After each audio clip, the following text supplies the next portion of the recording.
And here we go. We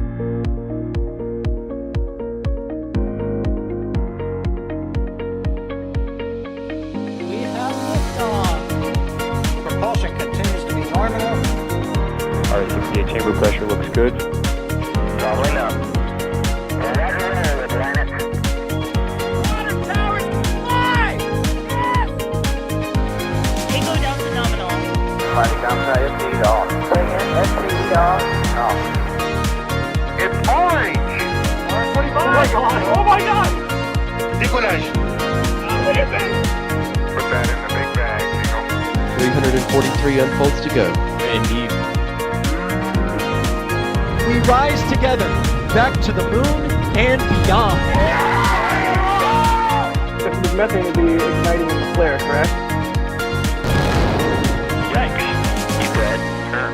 We don't need any more of these.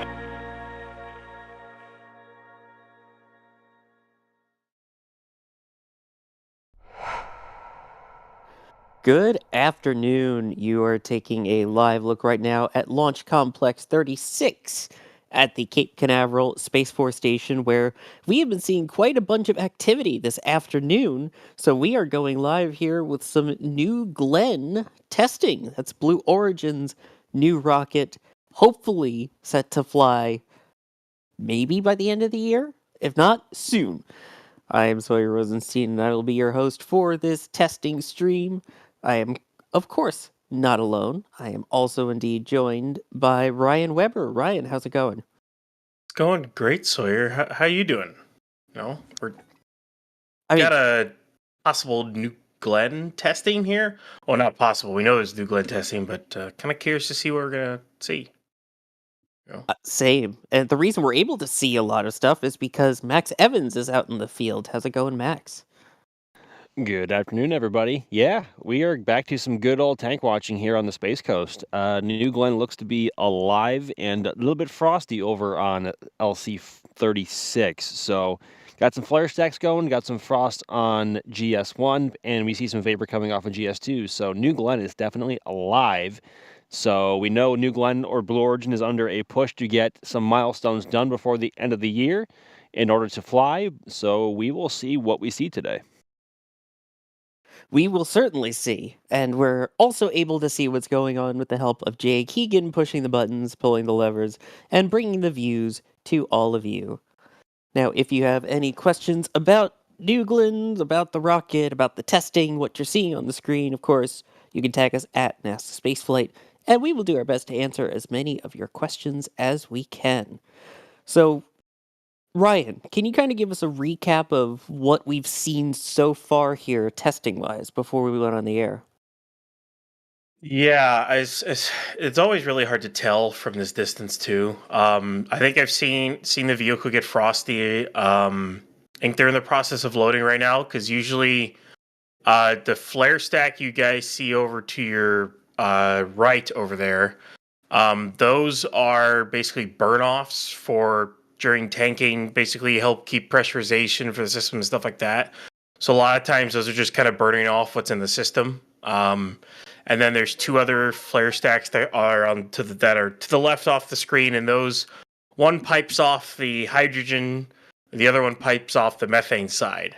So those are your indications of activity. Usually when those are going really strong, it means they're flowing propellant through the system, and they're basically just kind of using that to burn off excess because you don't really want to pump hydrogen and methane into the atmosphere, so you just kind of want to burn it off. SpaceX used to do that, but now they do recondense it. And yeah, we kind of seen it get frosty and whatnot. We think they're, as David Lim said, they were going to do a wet dress rehearsal. So I think they might be in process of doing that right now. I don't really know. It's hard to tell from this distance. But Yeah, it's a little tricky to tell, but it's enough activity that we've said, hey, we should probably go live for this. So we'll see what progresses over the coming minutes and hours here. Here's a question from Matrix, and this is a really interesting question. When is the last time LC-36 actually saw some sort of live fire testing or launch?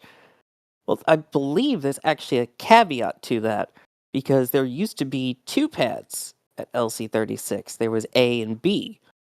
And if we're counting those, if my memory is right, Atlas 3 was the last vehicle to launch from there. So that had to have been at least 20 years ago. I don't know if you have any of the solid facts on it, Ryan, but I think that would be about 20 years. And from just LC-36 with no letters, 0. So LC-36A, first launch was an Atlas Centaur AC-1 in May 18th of 1962. Last launch for that was August 31st of 2004 with an Atlas II. And then LC-36B, the last one out of that, was in February of 2005 with an Atlas III. Those have been obviously since been demolished, and you see the lovely pad that we have there now. New tank farm, new pad, new horizontal integration facility, a lightning tower. It's kind of a lightning tower / like, I guess, crew tower, but not really crew tower. It's kind of, they basically built it so they could do crew and other stuff later down the line, basically trying to future-proof their pad. And then, of course, what Blue says is the largest water tower in the world. But, anyways, yeah, it's a nice pad. Obviously, seeing all of Blue Origin's up close videos of it, pictures, plus of course Tim Dodd's tour of it. It's a really cool looking pad.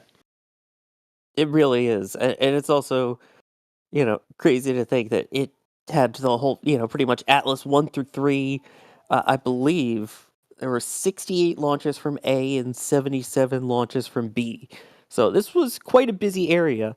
And this pad was owned by Moon Express for a year before being handed over to Blue Origin for this. So this will be exciting to see it come alive again.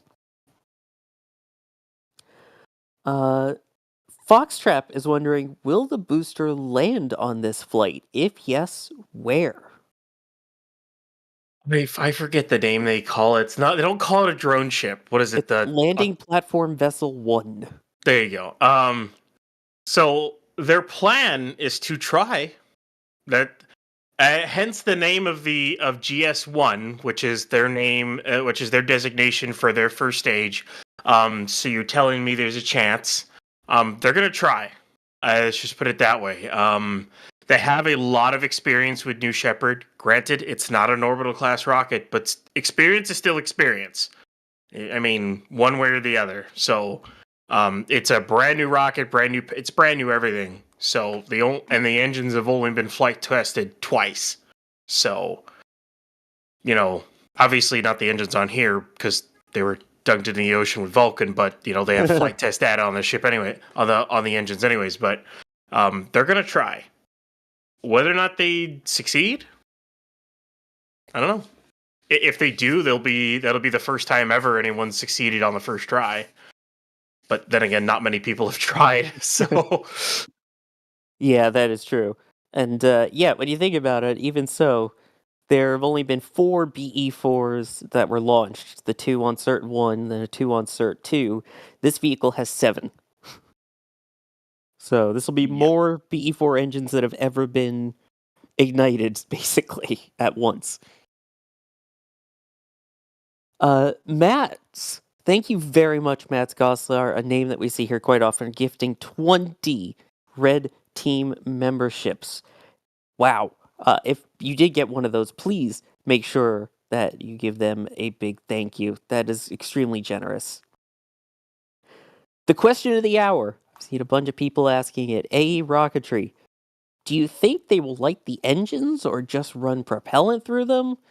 What are your thoughts on a potential static fire? just run propellant. You mean like a spin prime? I guess, yeah. If they do plan on using the engines in any way, I think they'll just hot fire them. I don't think there's gonna be a spin prime of them, honestly. I think they would just light them off. That's kind of what we're here to see if they're gonna do. So yeah, we're kind of waiting with all of you to see what Blue Origin ends up doing. Is kind of what we're doing right now. So Yeah, with all the flare stacks going and both GS1 Stage 1 and GS2 Stage 2 getting frosty, I don't think it's impossible to rule it out. So that's why we're here, and we will keep an eye on it, and hopefully we'll get to see something good. Soul24 is asking, with the most powerful Hydrolox engine built in the US since the RS-68, do you think they'll give New Glenn an edge for high energy trajectories? It definitely doesn't hurt it, put it that way. Yeah, the BE3U, it's a nice engine. Of course, seeing, ooh, this is a nice shot. Oh, that is a drone shot from Jerry, who is out there providing us these views, along with, what is it, Celebrity Edge, I believe, is that cruise ship too? Port Canaveral. Gorgeous shots. So it'll Elon. definitely, yeah, what celebrity you guys. The BE3U will definitely give New Glenn a big boost when it comes to transferring stuff to, in and around the solar system, things like that, like possibly using it as a tug or whatever. It's you basically get the ISP, but you also get the power along with it. Like the highest ISP there is the RL10. But the RL10, just to say, has less thrust than a CFM 56-7 jet engine, which is somewhat funny. But yeah, this one, BE3U is a lot more powerful, and it's nice to see it. It's nice to see like a Hydrolox engine that's actually got power behind it, plus the ISP. It'll definitely give New Glenn a lot of options when it comes to putting stuff into whether it's lunar orbit, Mars, or even like even up to GTO. So Yeah, and along those lines, there was also a question of why would you even need another super heavy launch vehicle when something like Falcon Heavy barely flies? But I feel like there's still a use case for this, in that obviously this is one that will hopefully get a government contract, be able to launch Department of Defense satellites as well as U.S. Space Force. And part of the reason why you don't see any of these large super heavy satellites is because up to this point there hasn't really been a vehicle that's able to launch these large super heavy satellites, now that we know the ways to build them and operate them. So I think there's still a use case for it. And I mean, think about the payload capacity that they're hoping for with Starship. Same deal. Would you need that all the time? No. But could you take advantage of it? Absolutely. I want to see New Glenn, Starship launching large, heavy payloads into low Earth orbit, or working together to launch materials into orbit for the whole thing for me. And I've always talked about it with Starship as well. Is launching material into Leo and then building a ship in Leo. And while New Glenn doesn't have the ridiculous ridiculous capacity Starship might have, it's still got a lot. That rocket is about the same size as a Saturn V.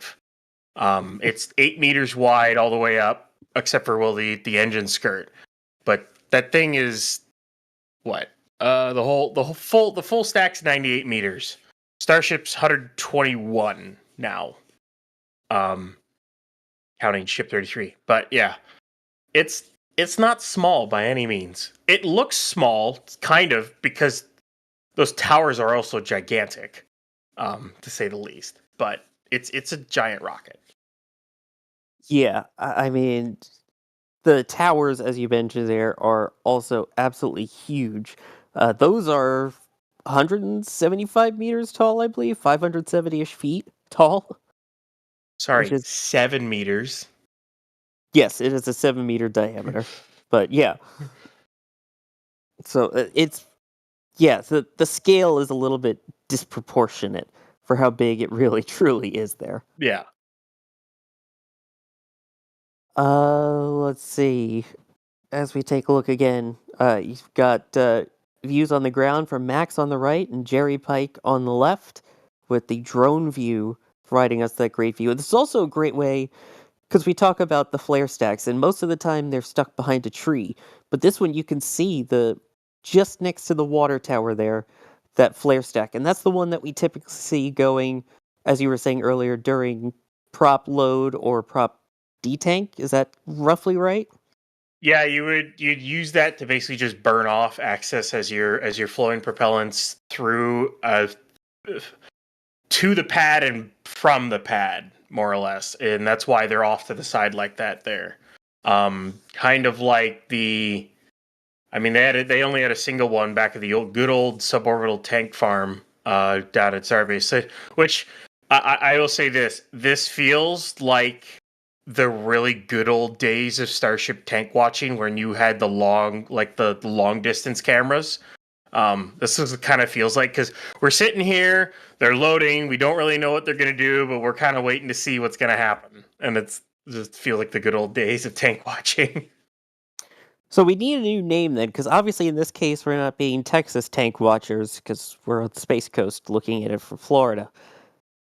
What do you think? We got to come up with a new name. Chat, help us out.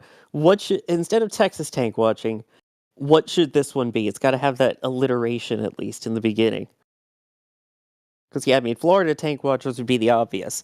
There's got to be something that rolls off the tongue, unless I'm mistaken. Can't be Cape tank watchers. That doesn't really work. Ooh, Florida Frost Watcher or Florida Frost Followers. I like that one. Is that an interesting one? Florida Flame Stack. Okay. Alex, you can get more creative than just Space Coast Tank Watchers. Florida Frost Watchers, I do like that. Florida Fire Watch. Tropical tank watchers. Ooh, I like that one too. Yeah, these are actually some really good ones. Florida Fire Finders, Glenny Gnomes. There we go. I like it. We've got new names. We'll have to utilize them. Let's see. Chris, that one doesn't even make sense. What did he say? The Florida Jeff Amazoning. If you're gonna do that, at least make a Prime joke. Prime true, delivery watchers. Or something. Oh boy. Yep. Let's see. Here's one that we could talk about. When they do fly, will this flight have a payload? Is it an actual satellite or a dummy one? Do you want to kind of give us a little information about the blue ring that will be flying? Yeah. So let's see here. Or if you want, I can take that one. Yeah, it's been a minute. I just got to double check and look it up again. That's fine. The Blue Ring Pathfinder is the name of it. It's basically got a whole bunch of. It's got a flight computer on it, comms antennas, power systems, all of that attached to a payload adapter ring, and apparently it's meant a way to test communications from orbit to ground. Also track their ability to get telemetry back, command hardware, and also make sure that everything they put on there can withstand the radiation. So it's basically a ring. It is very, very small in comparison to the giant 7-meter diameter payload fairings. So it is kind of weird. It's like putting the banana on Starship, except somehow it looks even smaller. It looks kind of cool. But you know, it's a cool payload, so it just kind of gives access to, you know, be able to put different payloads on it and give customers access to different kind of things. It's a really cool payload. It was supposed to be Escapade, but then if I remember, that's when did that get delayed to? Damn, I gotta remember when that got. I think it was February. At least, yeah. Or something along those lines is when they delayed it to. But yeah, which I can't wait to see Escapade launch. That's also a small one for New Glenn too, but but again, you get the performance on it too. So yeah, Alex saying no earlier than spring for Escapade. I couldn't remember if we had gotten an actual month or something, or if it was just like spring. Yeah. Yeah, as of now, it's spring TBD. Basically. While we have this view up, there was a question about what is that black and white striped tower? That is the historic Cape Canaveral Lighthouse. If you check out the Sands History Center, which is right nearby, they have some great stuff about the history of the Space Force side of it, and it talks a lot about the historic Cape Canaveral Lighthouse that you see there. Still standing. And yes, it does look awfully close to the flare stack, but a lot of that I think also has to do with camera framing. But it's cool if you get a chance to check it out. Also, from what I've heard, it fantastic views for Falcon Heavy landings. I haven't actually been to the lighthouse for one. I was at one of the nearby pads for one of the landings, and it was absolutely fantastic. So I'm sure it's great. That is 4,035, about 4,000 feet from the flare stack. So there's a little bit of according to distance. Google Maps. Fine. Yeah, it's fine. Let's see. Sites family is asking, how long ago did prop loads start? So kind of just recap where we are right now and when this all started today. Yeah, I'm trying to remember, because it's the indicators for this are kind of hard to do, especially with coming from this, because you basically have to try to watch for frost on the side of the vehicle, and it's really hard to tell exactly when they get into prop load, because most of the TE blocks the vehicle itself. So it's, to be honest, I actually don't know when they actually started it, because we're still trying to learn, see how the tank farm works, what the indicators are, and all that stuff. I actually don't know when they fully started the prop load on this thing. So Yeah, it's kind of been active throughout most of the day today. yeah. But I don't think we have, again, also it's a little tricky with the views to know exactly when all of it started. And I mean, someone was asking, why we don't have a camera set up on the opposite view.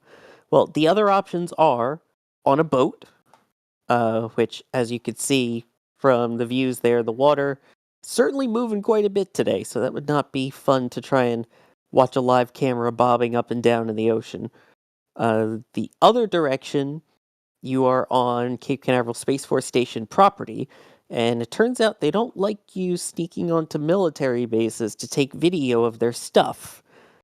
So, I know, shock. So unless we get permission to film on one of their sites, we really can't get from that angle. And from our cameras that we have on Space Coast Live over at the press site, those are blocked by trees. So that's the long and short of why these are the views that you see. But again, it helps that we have that aerial drone view. So again, thank you very much, Jerry, for flying with that.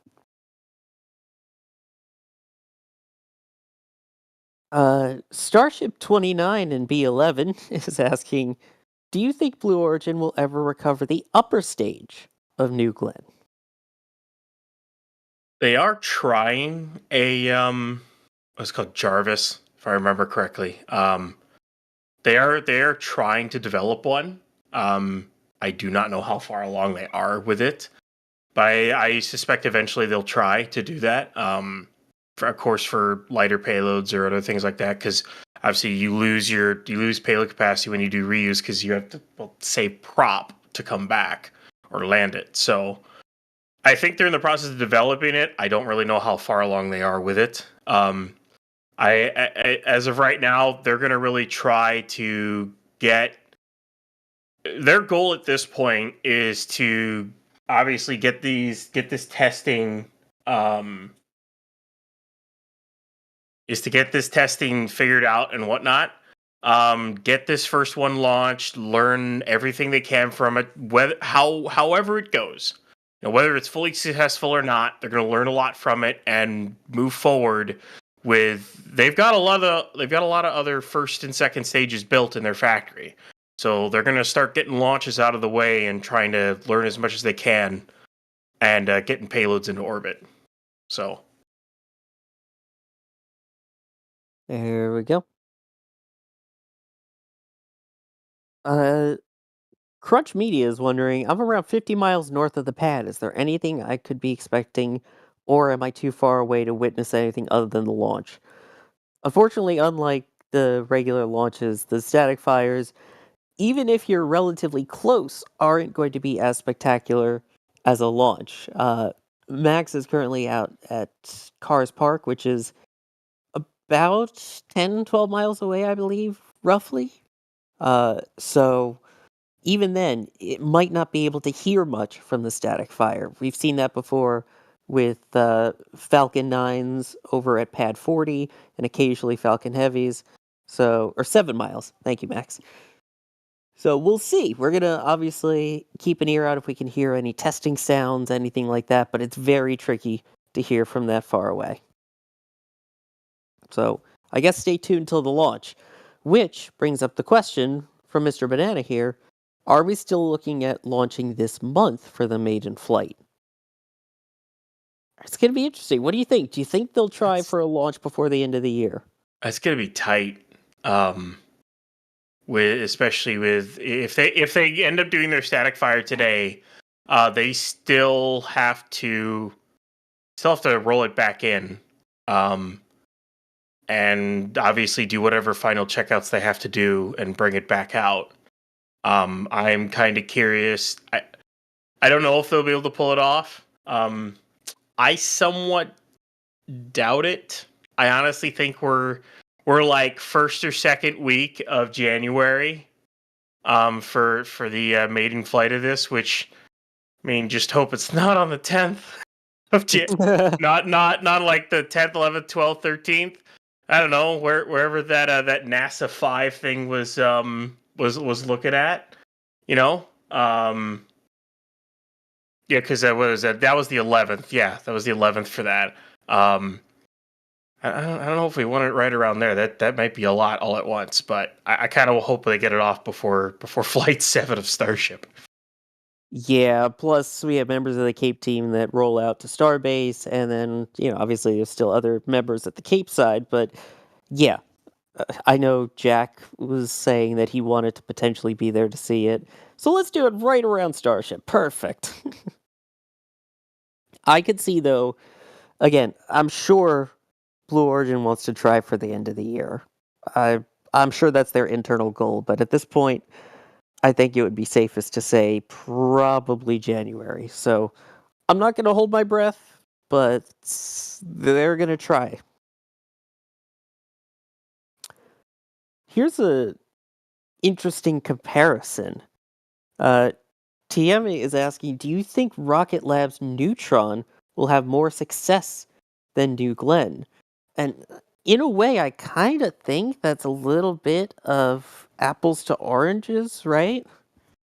Well, like, what's your definition of success? Is my question on that. Because, like, they're two completely different rockets going to two completely different markets. Granted, they're both trying to be reusable, and whatnot, but the size of the rockets are significantly different. I actually need to look up how big Neutron is. I do not remember it off the top of my head here. Yeah, I got you on Electron, but I would have to look up the Neutron info as well. I'd have to pull it up here. 43 meters, less than half the size of New Glenn. And you're talking payload to LEO of 13,000 kilograms. At least that's the updated numbers from them, and whatnot. You're talking different weight class. I think, like, because New Glenn's gonna have Kuiper missions to run. It's gonna have Blue Moon missions to run. And then I think it'll become a bigger part of Artemis or a bigger part of our journey to the moon and Mars down the line because of just the capacity that it can do, and its high energy upper stage will definitely help it out on that. Neutron is going to be a lot of stuff that stays in Earth orbit and maybe a few things that go out of Earth orbit. I don't think it's going to do a lot that goes out of Earth orbit, but maybe that's just me. So you have to kind of define what success the success is. Right, and again, I feel like Neutron would be more comparable to something like a Falcon 9, like a Vulcan almost, in a way. More so than New Glenn. Because it's still going to serve that larger satellite purpose. Mhm. But considering that this is their size up from Electron, which is meant for small / CubeSats, is quite the size difference there. But I think that they will still have both rockets will have success. I mean, there's customers for each. They wouldn't be building it if they didn't have a customer base for it, in my opinion. Yeah, it'd be kind of one of the reasons why the Omega A rocket, or however you want to pronounce that, never happened. There were no customers for it. As much as it would have been funny to see like an all solid go off 39B, which would have been funny, but you know. Yeah, that would have been entertaining, that's for sure. I mean, technically, they do have some all solids that do take off from the Cape, but I believe they call those missiles, I think. Maybe. Yeah. Now the question in terms of the flight, whenever it does go, how successful do you think the first flight will be? Obviously, they're taking a different, slower approach than SpaceX. What will be the key differences in flight, is what Mr. Banana wants to know. What do you think, Ryan? And then I'll chime in with my thoughts.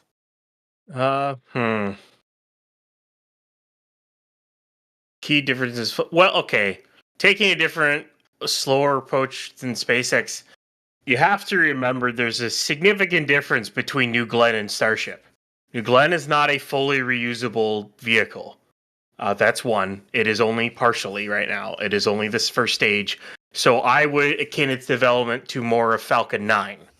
Okay, so let's make that equivalence to Falcon 9. Well, I mean, SpaceX just kept working on Falcon 9 and learning from it as they went, making changes to it, making upgrades to it. And I think that's what Blue Origin's going to do with New Glenn over time. It's going to operate more like the development line of Falcon 9, I think, in the long run. Because if you kind of think about it in some ways, Blue Origin's Grasshopper is kind of New Shepard, but it isn't the same engine. But they do have the data and the experience from it, so I guess you could kind of consider that. So I would akin it more to Falcon 9 than Starship, because Starship is wholly unique and completely different from any other rocket development. I mean, even if you go back to the Soviet ones, like it's especially because the size of it and what it's supposed to do. So, Yeah, I mean, in terms of the success part, I think that it will be relatively successful. I mean, none of these missions on their first flights are ever exactly 100%. You're always going to find something that maybe slightly underperformed, or even like STS-1 slightly overperformed. You're going to find something that could be tweaked for the next flight, but I still think we will see payload into space on this particular launch. As for landing and recovery, we shall see, but main objective of payload, I think we'll see Yeah. it. And in I terms just of forgot to the answer that part of the question. That's all right, yeah, and in terms of the approach, though, again, it's not that one is right or wrong. It's just SpaceX has gone for the idea of, let's build it. If something goes wrong with it, oops, we've learned, we continue on. For a company like New Glenn, the way that it's structured, or the way that they run, this is their equivalent of that. It's, let's find out all the issues on the ground first, so that it's good to go when it flies, which definitely feels a lot slower in comparison to what we're used to with Texas tank watching versus Florida frost watching. Company like New Glenn, you mean Blue Origin? That's what I meant, yes, thank you. You know what I mean. Yep, I know what you mean. Which I mentioned STS-1 Josh Zero with a super chat saying, strap 2 shuttles to New Glenn and 4 to Starship. Yes, please. Bring shuttle back, sure. Yeah. Exactly. Okay. There you go, folks. Shuttle's been mentioned. Mark it off. Mark it off on the bingo. And Christopher Lobb with the $100 super chat saying, always love to see when NSF goes live. Holy smokes, Christopher. Thank Holy you. jumping. Wow. Thank you. The words hard when that much support. It's very nice. Thank you. Again, it's because of you guys that we can do what we do, that we have cameras out, we have Macs out, we have a drone up for New Glenn testing like this, in addition to the Texas tank watching and everything else. So we can only do what we do because of you. So thank you. Otherwise, we'd just be talking to ourselves about space stuff, which, in all honesty, is what we were doing before NSF, but it's a lot nicer when there's someone on the other end. In terms of the actual launch view, go for Throttle Up saying, do you think New Glenn will be outfitted with lots of onboard POV cameras like Starship and Super Heavy? I hope so. Especially for a test flight, right? More cameras, more better, as Jack likes to say. I want cameras on all the rockets. Yes, please. Put them on Vulcan, put them on New Glenn, put them on Neutron, put them on Nova when it launches, put more on Falcon 9, Starship, whatever. I don't care. Cameras. Put it on. I want to see everything. Yep. So many cameras. and again, there's probably also a lot of cameras we won't see on air because you also have the engineering cameras too. I'm sure they have the ones that they'll say, okay, these ones are fine to use on a broadcast, versus just the engineers say one of them in the tanks. Like, there was one, SpaceX had a camera in one of their tanks that they used to show back in the day. Then there was one time they accidentally showed it. We haven't really seen it since, but just how the fuel sloshes around, how the fuel moves during flight, how it works during engine start and stop, if there's any fluctuations there shouldn't be. So I would imagine there'll be a lot of cameras. How many of them we will see is yet to be seen. Yeah, you like it? Mm-hmm. We have a couple questions here about the landing. Misty's wondering, will New Glenn have an entry burn? Do we know the exact attempted landing profile yet? I'm pretty sure it does. I actually don't know myself. From the latest drawing that I saw from Blue Origin, they just have a reorientation maneuver and then a landing burn. Exo-atmospheric burn from Alex in the back channel. That's what it is. That rolls right off the tongue. Exo-atmospheric burn. that you gotta love it when people come up with different names for different things. Even like it's supersonic retropropulsion. Oh, or it's an entry burn, or exo-atmospheric burn. I mean, it's the same thing. Like one way or the other, it's a deceleration burn as you enter the atmosphere. So that's what its purpose is. I will say, exo-atmospheric reentry burn is a fantastic name for a band. There you go. Sorry, you can go start it now. Yes, that's the name of my next punk band. There you go. Yep. And Alexandra is wondering, how come SpaceX needed so many launches to try and attempt landing the first stage, and Blue Origin seems confident the first time that there is a chance? This. Well, you can go down a rabbit hole with this one, but I basically. Well, for one, this rocket was built in a nice, very clean factory with clean rooms to enter the tanks and everything. Booster 12, just spoiler, the first one they caught, its engine section was still built in the tent. That's one. they went with the design process of, well, let's launch and figure out all these little different things and figure out what they went one step at a time. SpaceX did the iterative design way to do it. Blue Origin is trying to basically put everything in all at once with their lessons learned from that and go through.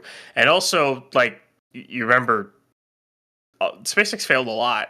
Like, they would not have been able to go on their first try.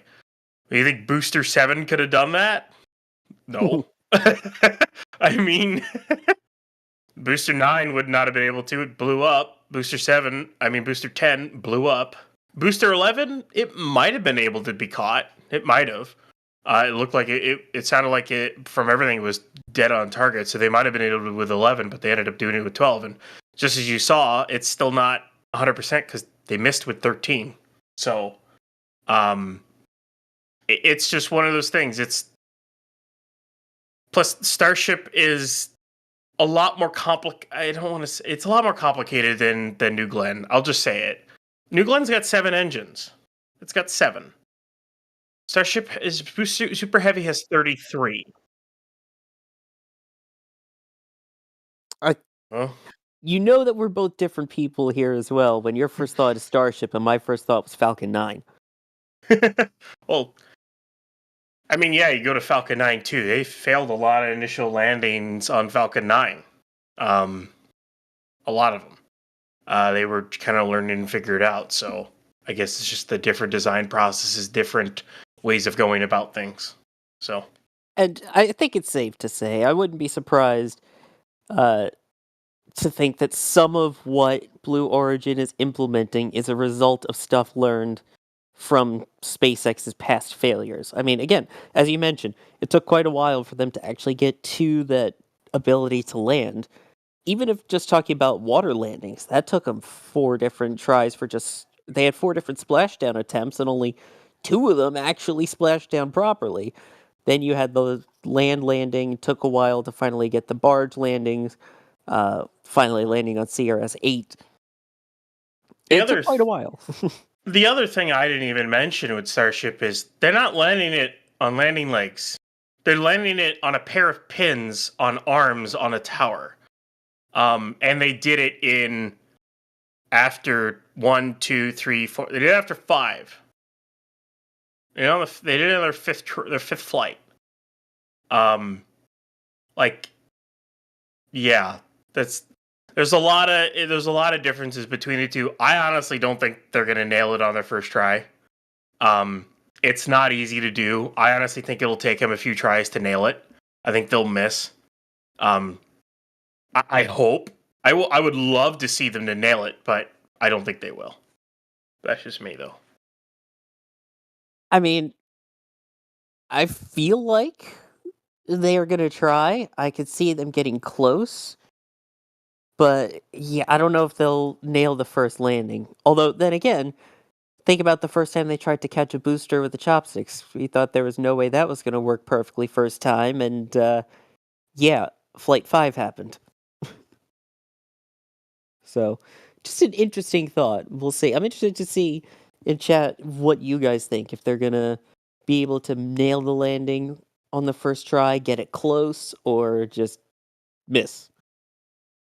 And Harry Stranger putting it perfectly. Better to try than not try, right? That is true. I mean, why not? If you nail it, you nail it. If you miss, then you figure out why and you fix it. Why not try it? If you think you might have a chance at doing it, why not try? Oh, God. Depod Dolphin Productions. Still a terrible username, saying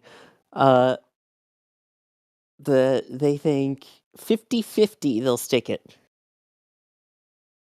So basically saying it will land or it won't. Thanks, Ryan. Super helpful. What is super Kevin helpful in the though? chat calling me the pessimist. I mean, is it pessimism or is it realism? I don't know. Whatever. I don't think I'm being negative. I mean, it's the first ever try they're trying it. I'd love to see it. But, you know. If only we could have Alex chime in and give his opinion and see whether he thinks they'll stick the landing or You not. called? If only. You called? Oh my gosh, it's Alex. Hi. Hi, Alex. Yeah, I saw you guys were talking about landings and many attempts and things like that, and suddenly you started talking about Starship, and I'm like, wait, hang on, did everybody forget about Falcon 9? So yeah, I don't know. I can maybe speak about the Falcon 9 side of things because we've seen Starship. It's very recent in our memories. Falcon 9, landing development took a few years to get to nail it down. In fact, today it's the how many years already? Ninth anniversary. Boy, it's been a long while of the first landing of a Falcon 9 booster. So yeah, today it is that many years, 9 years already since December 21st, 2015. That's been a long time. And so, the thing with Falcon 9 in that case, it was in development. This rocket, New Glenn, is supposed to be like maybe they tweak a few things, right? In the future, because obviously right now it's the first one that they've built. But this is going to be by all means the design of New Glenn. It's not like Starship, for example, where every few flights you see big upgrades, or for example, the next flight of Starship will have a new block of the ship, for example. In the case of Falcon 9, very similar thing where, the first 5 flights were the one with the tic-tac-toe octaweb thing, right? With the engine configuration being a square instead of a circle. Then they went to the first splashdown on the first on the first flight of the V1.1 version of the of Falcon 9. That was the 6th flight of Falcon 9. Then they had that was actually a failure of the booster splashing down, but it went through re-entry. They tested relight and everything, right? Like they did a huge amount of progress, and they needed to build up to that point. They had not that they hadn't done any of that at any point in the past. Blue Origin has the experience of New Shepard already. It's true that it's only up and down, right? And of course, it is not the same in terms of the guidance, for example, and the re-entry forces and the heating and everything. But there's a few things that are technologically complex that they were able to achieve with New Shepard that SpaceX did not have, even with Grasshopper. Like with Grasshopper and Falcon 9R Dev 1, which was the other vehicle, the one that exploded in the air. Those two never got a relight, for example, in the air. New Shepard does that every time that it lands, right? It re-enters the atmosphere. Sure, it's just up and down, right? It goes up, then it re-enters back down, but it relights the engine mid-air. It is able to, throttle down and control its landing on a landing pad and things like that. Grasshopper and F9 RDEV flights were, up and down as well, only to a maximum of 1 kilometer, and maybe some translations one side to the other. It was not a huge amount of work on the vehicle, so to speak. They had originally planned to do a very similar profile to New Shepard with Falcon 9, and like at Spaceport America, they had the vertical launch area there for that, and SpaceX never actually went through that because they just did it on regular Falcon 9 flights. But it took 4 splashdowns before they went with a barge landing attempt. And of course, as everybody knows, the first barge landing attempt did not succeed. The second one did not succeed at all either, but it was a lot closer. And the third time that they actually tried to land on a solid surface, that's when they nailed it. So, might take a few tries for New Glenn, but the whole philosophy there, it's, New Glenn is supposed to be a bit more complete, more closer to the finished product than what Falcon 9 was at the time, and also the data that they were able to gather with New Shepard on how to control a vehicle while it is falling through the atmosphere, how to relight an engine in the air, how to maneuver to your landing spot, that kind of stuff. They were able to get that through New Shepard.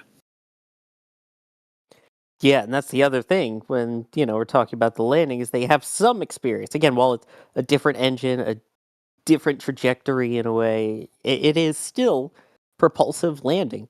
So they can learn from it regardless. Yeah. Now, Carito's wondering, do you think we will ever see New Glenn do an RTLS? Or will they not see the performance loss as worth it? Do you think, Alex, we would ever see an RTLS? Well, I mean, sometimes it makes sense when you are carrying a very low payload. Not all, like for example, with Falcon 9, we don't see it all the time. Their most common launches are Starlink, and Starlinks are, you fill the rocket up to the brim, essentially, right? With as many satellites as you can, and then you need to land on a barge because you don't have the performance to be able to do that and return to the launch site. With New Glenn, they also, obviously it's not Starlink, it is Kuiper and it's Amazon, right? But they also plan to do such a thing where they're going to try to fill up that fairing, that massive monster fairing that New Glenn has with these Kuiper satellites. And so I don't think, like, the majority of the launches are going to be probably for that, because, we might have also, national security missions, some other customer missions, but they all are probably going to be, taking advantage of that big payload space, that big mass capability. All of that goes away when, the volume does not go away because the fairing size is the same, right? But the mass to orbit does go away when you try an RTLS landing. By default, I believe they're trying to aim for 45 tons to low Earth orbit with a drone ship landing. An RTLS landing might be less than 20 tons. If you want to launch a Starlink stack, that's 17 tons usually, 16, 17 tons. Sure, you might be able to do that on a New Glenn with RTLS, but I don't think they will launch such a satellite. Let's put it that way. Well, why not? The Starlink can buy some New Glenn launches. There you go. Yeah, the day that happens, I think Amazon will no longer offer same-day shipping. So in other words, never. Let's see here. Do want to thank some people. Chris, thank you for becoming a PadRat member. Shane, thank you for becoming a Red Team member. And this is a very interesting way to put this question. Taryn is asking, and I'll start with you, Ryan. What decade do you think we will see New Armstrong, which is supposed to be Blue Origin's follow-up to New Glenn? Oh boy. If they end up doing it mid next decade, I don't even know. They need to get this thing flying first. Then we'll go from there. That's what I say. But yeah, it's at least a decade or more away, if anything, is what I think. Alex? What do you I'm think? hopeful on 2030s, but we'll see. Yeah, I mean, obviously it seems like the focus right now is going to be on New Glenn, especially considering it hasn't launched yet. Minor detail, but I could see them getting at least a good 10, 15 years out of this. So, yeah, I think mid-2030s is safe to maybe at least get news about development of it and then see it launch around 2040, hopefully. We'll see. But again, I would love to see New Glenn launch, hopefully by the end of the year, which it's going to be close if they do it, especially since we haven't seen a static fire. Harry makes a good point. If Yeah. it's a rocket, like, we don't even know if New Armstrong exists, to be honest. So It's one of those things that we really don't know right now because they keep it under wraps. At least until a couple of years ago, Jeff Bezos he was implying that it was going to be a larger rocket than New Glenn. There's been some rumors that it's maybe going to be just an extension, like an increase of the size of the current New Glenn rather than a whole new rocket, which frankly will make a lot easier to develop, right? But on the other hand, if you think about it, New Shepard, it first flew in 2015. Like, people are talking a lot about New Glenn taking a long time and how Blue Origin they're years behind and everything. That's because they only started developing New Glenn in 2016. New Shepard was first launched in 2015. They took 9 years, or a bit under 10 years, right? 9 years and a bit of a change to get from New Shepard's first flight to New Glenn's first flight.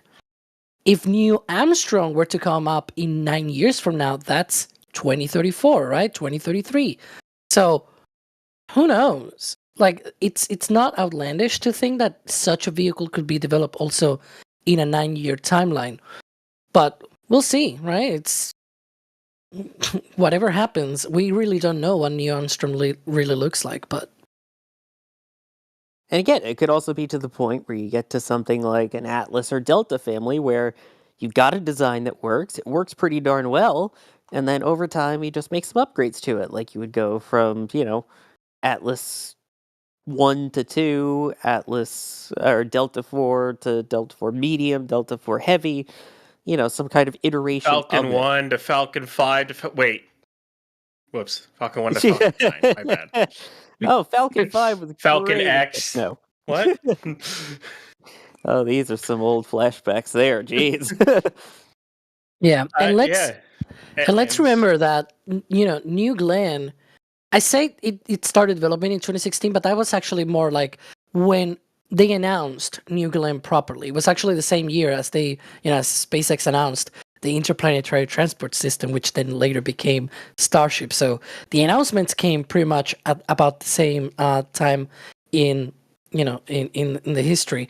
The thing is, New Glenn had actually a much earlier start. There were rumors and some slides and everything and presentations about earlier designs of this rocket that were like more Falcon 9 sized. People look at New Glenn. We've repeated this a couple of times today. This is an SLS, sized rocket. This is not Falcon 9. It's even, longer than Falcon Heavy. Obviously not as wide because it doesn't have the side boosters, but you know what I mean, right? It's larger than Falcon 9 by a lot. And originally, New Glenn was going to be the size of Falcon 9, but somehow, somewhere in the early stages of planning, they decided to make it this huge rocket that we see right there being tested today.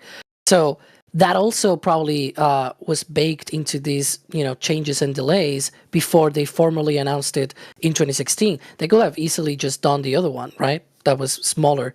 That could have probably got them to the launch pad earlier, but who knows? Maybe it will have not been ready for the times that we are in right now. Still faster than SLS. What? Oh, I'm sorry. Did I say That's something? true. You're not wrong, though. You're not wrong. Still faster than SLS.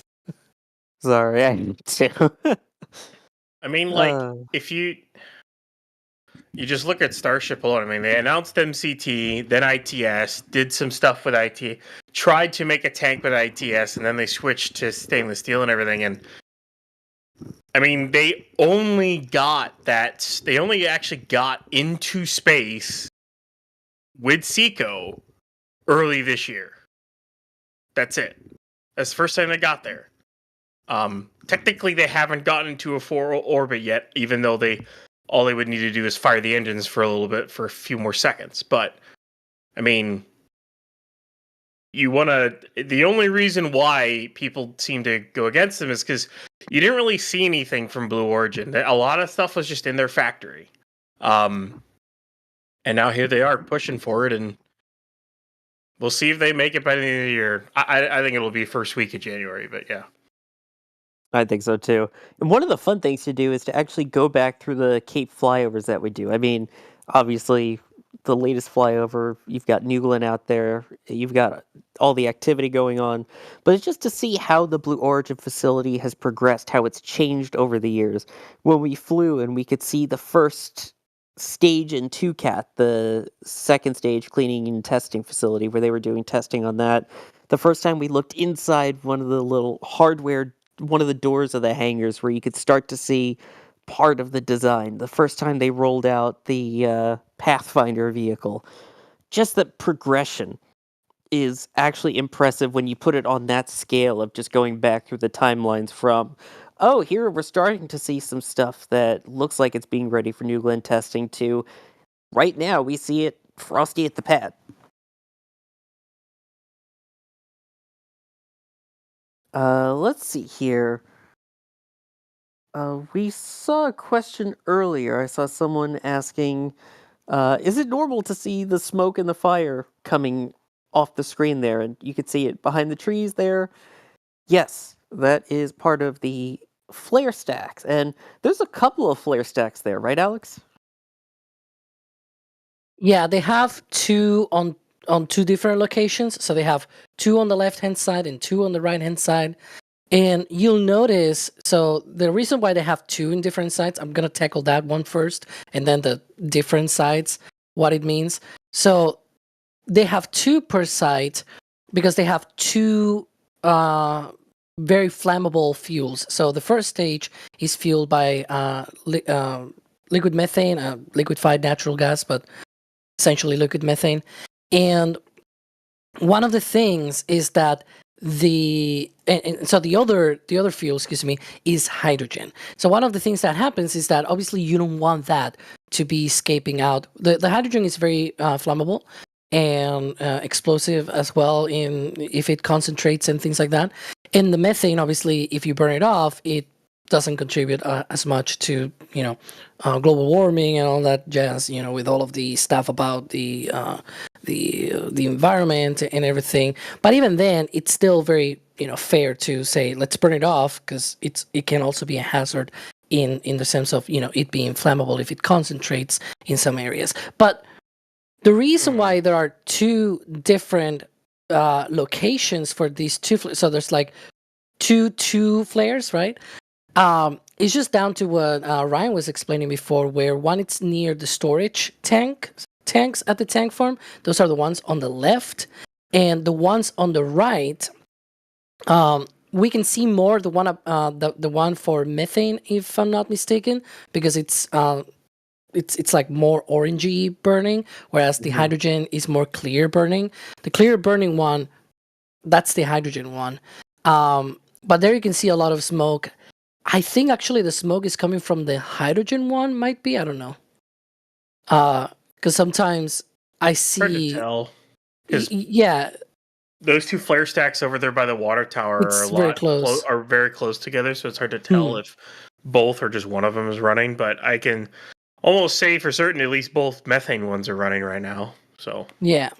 And so one of the things that happen is that they're closer to the pad, to the right hand side, where that water tank is there on your screen. They have the burn off for all of the drainage of the launch pad systems and everything. So you have one for the tank farm system, and then another one for the launch pad systems, because these things flow into the rocket, right? But you have things like conditioning the lines, conditioning the rocket tanks, the rocket engines, and everything. And all of those, have to, instead of being vented off, just like we see with oxygen on Falcon and Starship, and even SLS and everything, they cannot vent that in the case of hydrogen and methane. So they have this burn off on the side of the launch pad as well. There you go. And shout out to Jay, by the way, for the J art that we saw, all of those being circled earlier. Jay, we need your version of a giraffe next. Uh-oh. No. In the back channel, he just replied, no, in all caps, by the way.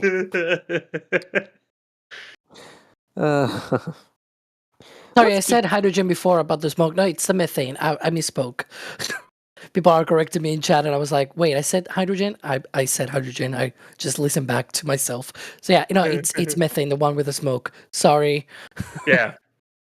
Yeah, so that is totally normal. Too many fuels in this rocket. Make it all the same fuel. Vulcan would like to have a word with you. Shuttle would like to have a word with you. SLS would like to have a word with you. Falcon 9 would like to have a word with you. Well, at least that's a... And Starship. Yeah, good. Um, No, but see. it's okay. Here's one from Booster 4. Ryan, do you think New Glenn would ever be human rated? Like eventually it might be. Whether that's because it was during the tour. I think Bezos talked about they wanted to try to develop. I think their own crew capsule, but I don't think they're one of those things takes about 10 years to do. That is the timeline. I don't set the rules. That is the timeline. If you go back in time, whether it's the shuttle, whether it's Apollo, whether it's Dragon, Starliner, whatever, it takes about 10 years to develop one entirely, to then be able to before you can put humans on it. It's almost like clockwork. Like a minimum of 10 years. So if they did start one at some point, it wouldn't be ready for a while. I think eventually they will, unless they wanted to put Starliner on it. But I think they'll choose their own. Yeah, I think of the upcoming vehicles, I think the only one that would potentially be crew rated that isn't currently or isn't in the process of currently would be Vulcan. As when I talked to one of the team members ahead of the crew test flight of Starliner, again, take all this with a grain of salt given what we see now, is that if they were to continue to fulfill their supposed contract by 2030 to launch all the starships and then they run out of Atlas rockets, they would consider moving over to Vulcan, they said. It's not official, but it's something that they have looked into. So that would be my guess on that. Also, going back to our discussion earlier, Gotham wondering, what can New Armstrong do? As of right now, nothing. As of the plans for it, nothing. Because we don't have any details on it other than it's supposed to be bigger and it's coming soon, TM.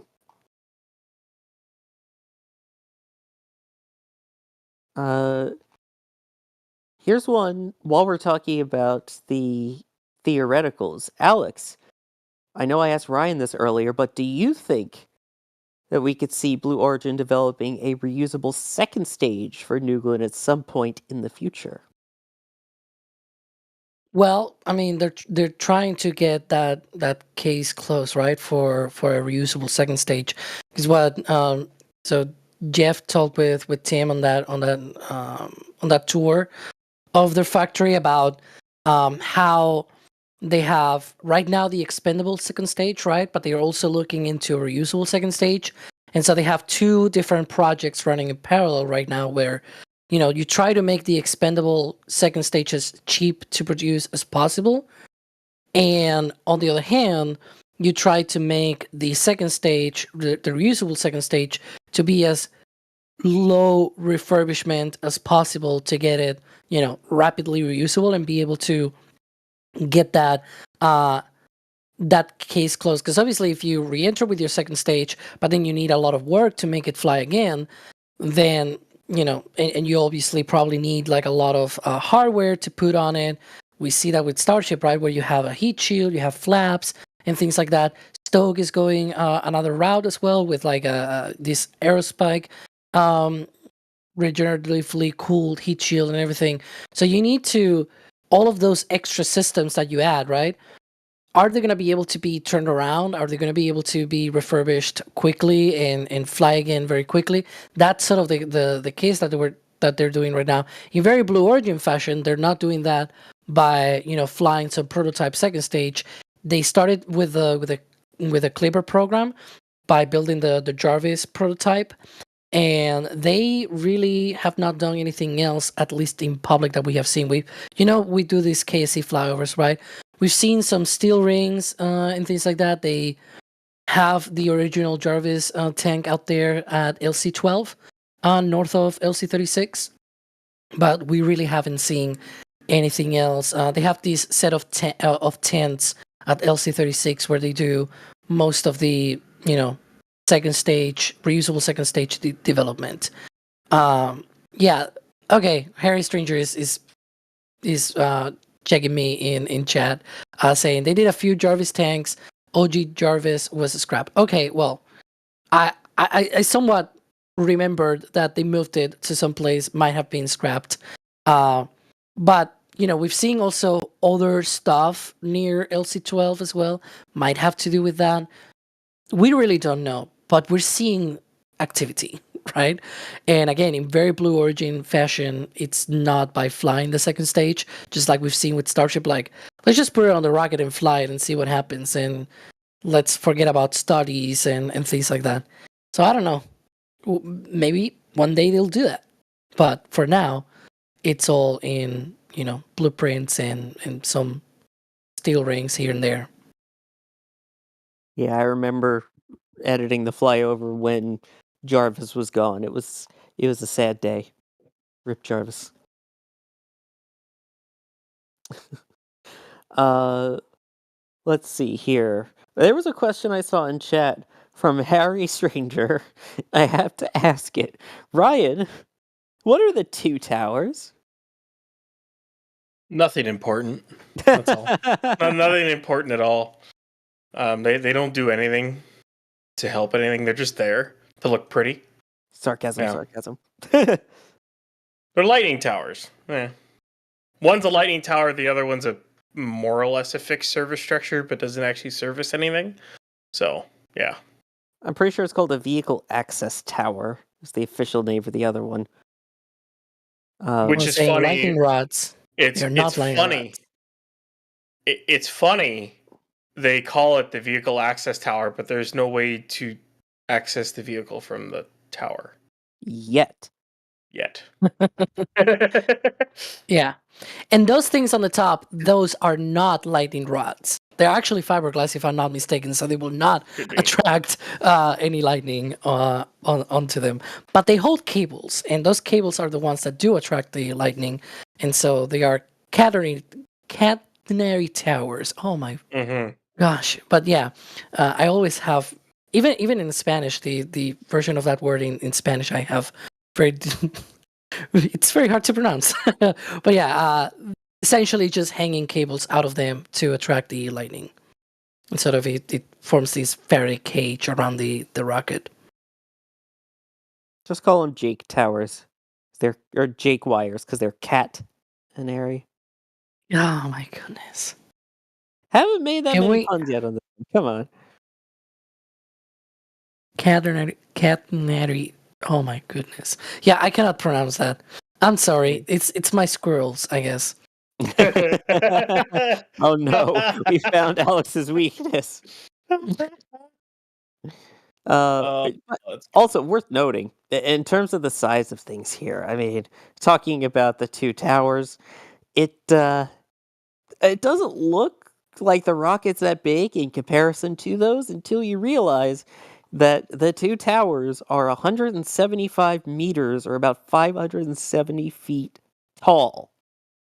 That metal structure holding up the rocket there, their transporter erector, that's 90 meters, or 300 feet. So all of this stuff is massive. It just looks small because of how massive everything is, if that oxymoron makes any sense at all. I mean, just to say, those towers are taller than the Starship tower that's currently sitting at 39A, and the 2 towers that are down at Starbase. Those towers are taller than the Starship ones. So, just put that in perspective. Yeah, it's mind-boggling.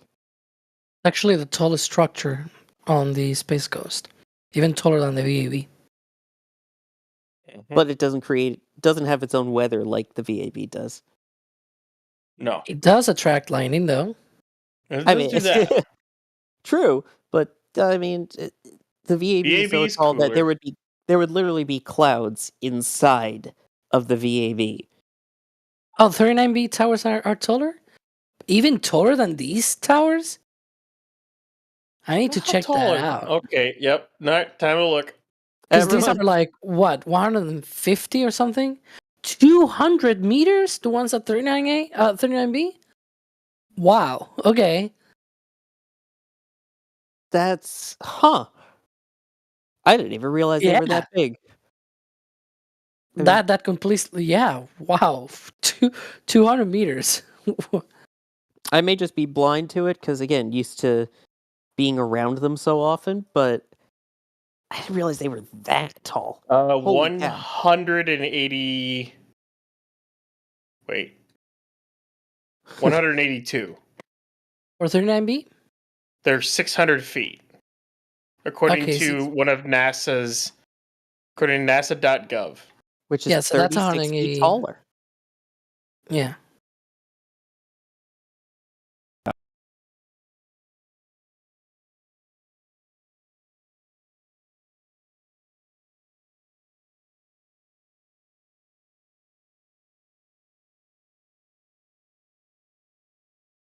Sure.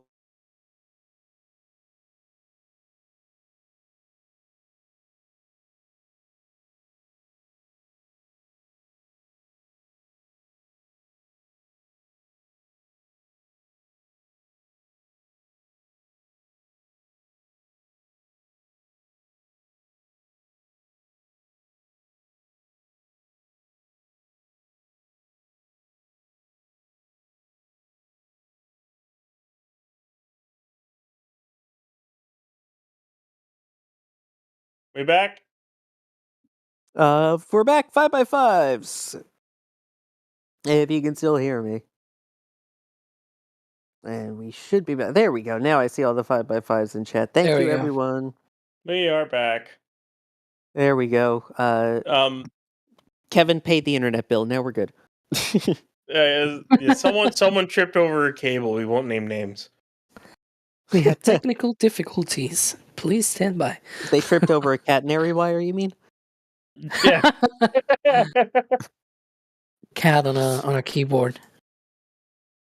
But yeah, again, impressive that the 39B ones are taller. So since the stream kind of reset itself, how about we do a quick mini reset here as we look at Launch Complex 36 at the Cape Canaveral Space Force Station and New Glenn. Ryan, can you kind of give us an update of what we've seen so far on the stream? I mean, I guess I've kind of seen some clouds come off the stages, kind of indicating that they had prop loaded.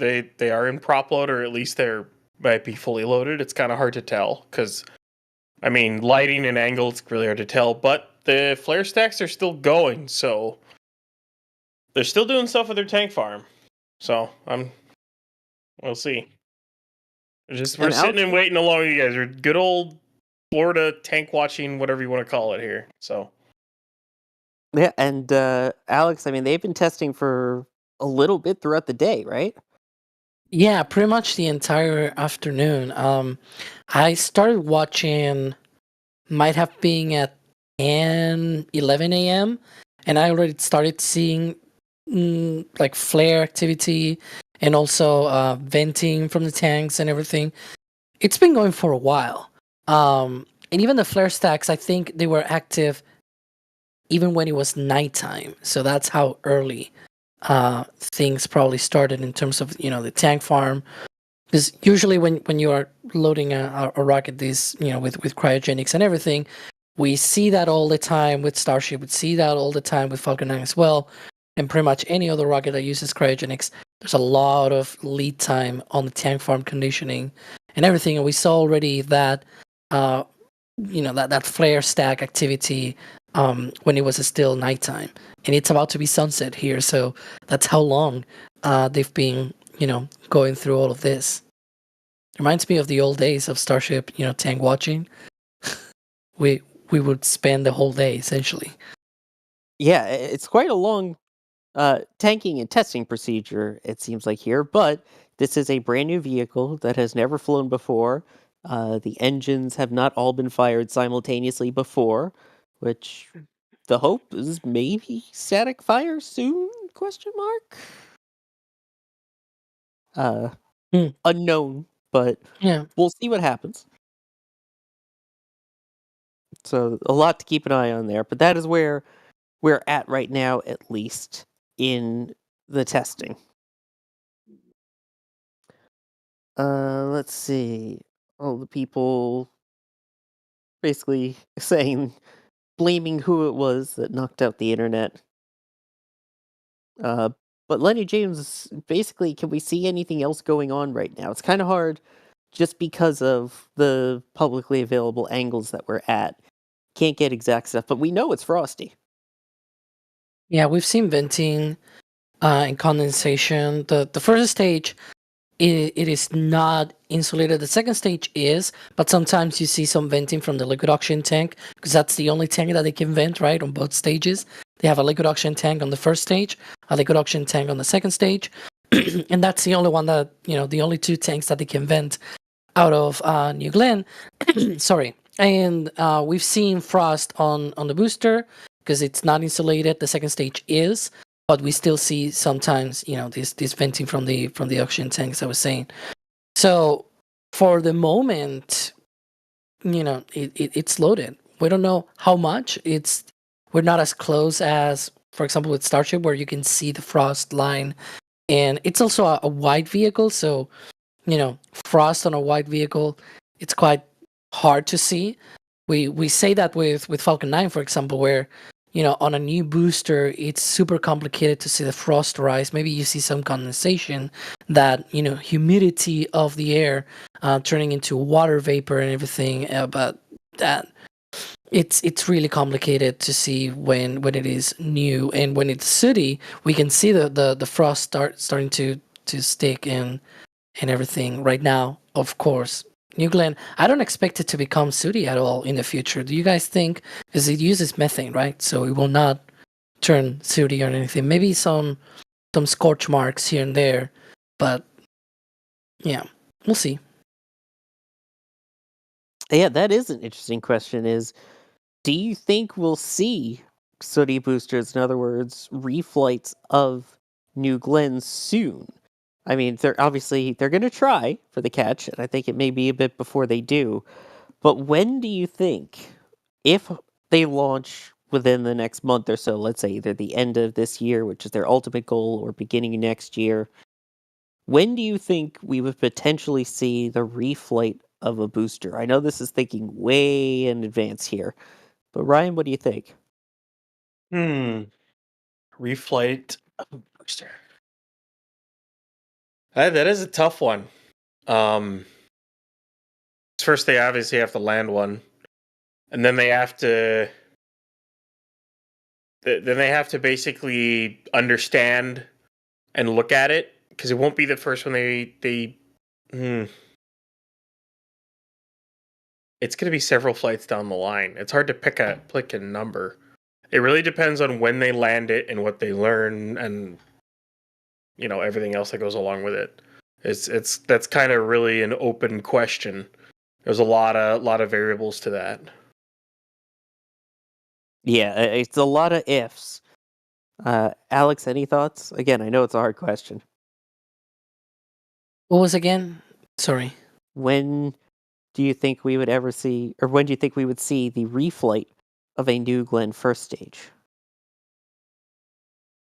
If they are successful very early on, could be next year, like 2025. Yeah. Because Wow. as far as I know, they plan on reusing boosters very early on. Not sure how early. Flight 3, Flight 4, I don't know, right? But we'll see. It could be as early as just next year. Yeah. And then in terms of cadence next year, again, obviously all dependent upon this first one actually flying and any changes they might have to make after the vehicle flies. They're expecting how many launches or so are we thinking next year, Alex? Think at some point they were planning 2 launches in 2024. Of course, they're not gonna get that. And I think 5 or 6 in 2025. So maybe they're gonna be doing 8 to compensate or something like that. I know, we've seen another second stage tank being tested, and we think that's probably like 2 flights down the line. So it's probably like flight 3 second stage, because the flight 2 second stage, we saw another tank very early on in the summer as well, being tested, and then another one that exploded as well, and all that stuff that happened. For the second stage, for the booster, We know they have a production line as well, and they can reuse them, right? So in theory, they could do a bunch of launches out of that in 2025 if they continue this production. I'm not sure in the long term. They're probably thinking of high, cadence, high tempo with those Kuiper launches. Yeah, I think once Kuiper starts flying, that's when we'll really see the cadence pick up, because if they plan to do like Starlink does, you're going to need a bunch of those satellites up there. Yeah.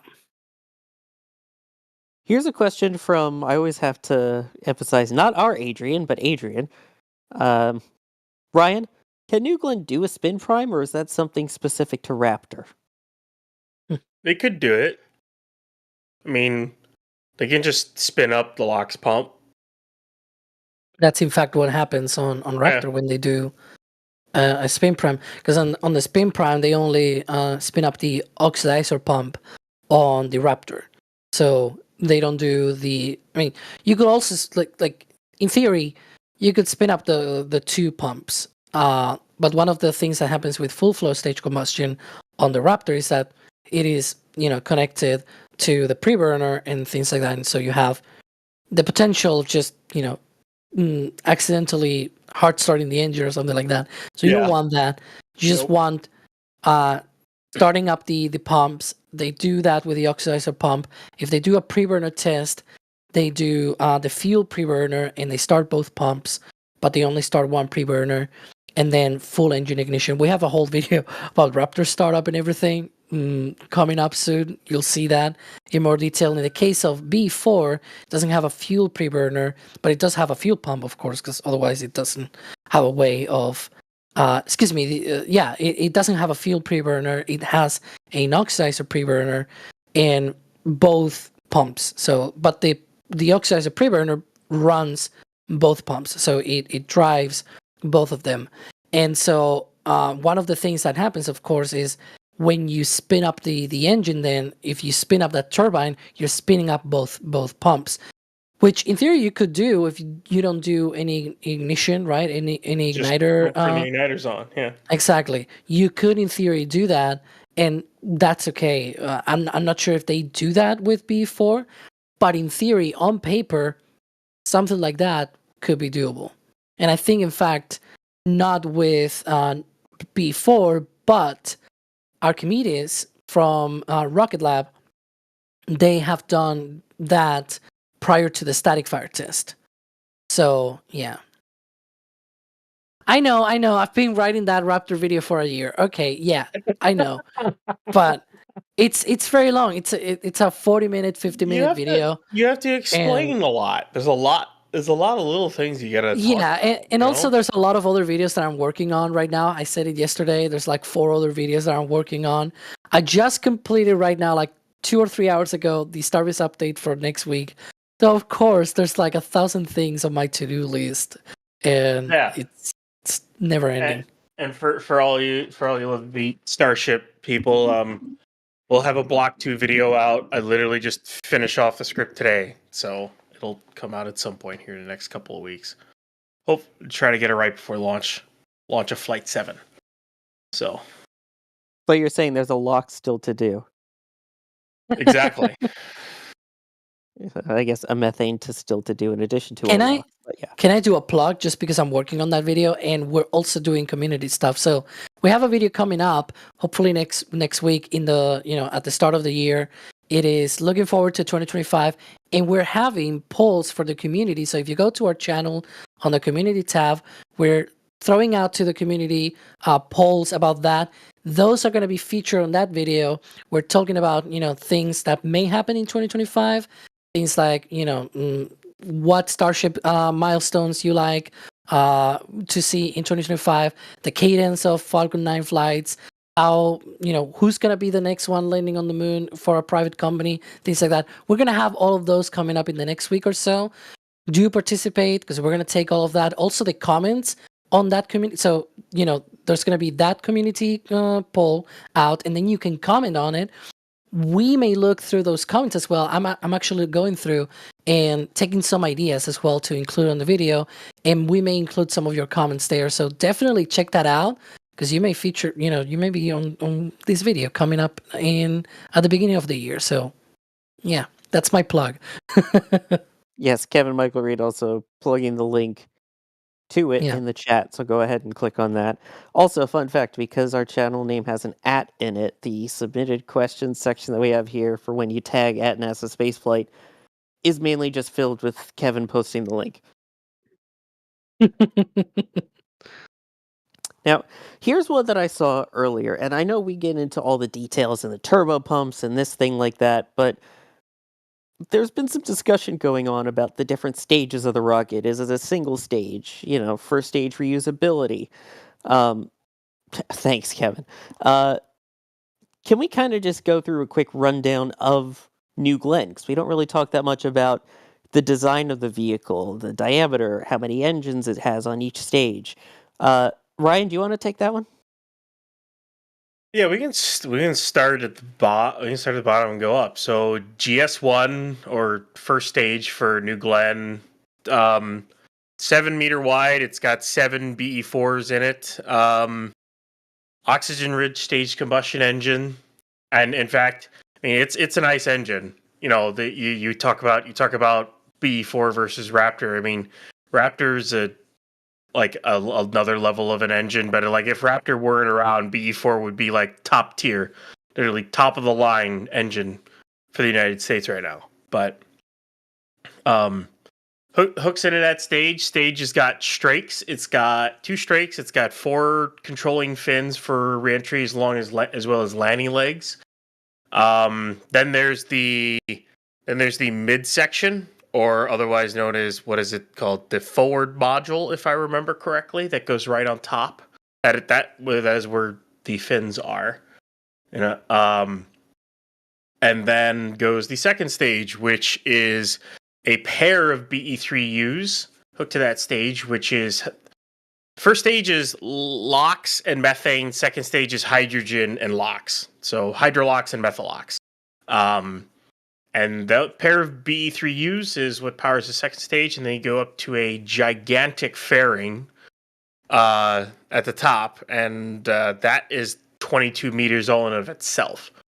22 meters tall, 7 meters wide. That's a lot of area to put stuff in. So that's basically New Glenn right there. I don't think I missed anything on that. No, I think you got pretty much everything. That's just a good quick rundown for those who don't exactly know all the details of New Glenn. It's good to always just do a little refresher. And yes, that is a lot of volume inside that fairing. And I think Blue Origin's using that as one of their selling points. Let's see here. Mo Jamma is asking, I know you and I were talking about this before, Ryan, so I'll throw this one to Alex. Do you think they'll stick the landing first try? You know what? I'm going to say what I said a long time ago about Starship. It's going to be 50-50, either it lands or not. Oh, come on. That is such a cop-out answer. I don't know. I mean, again, it's somewhat like with Super Heavy.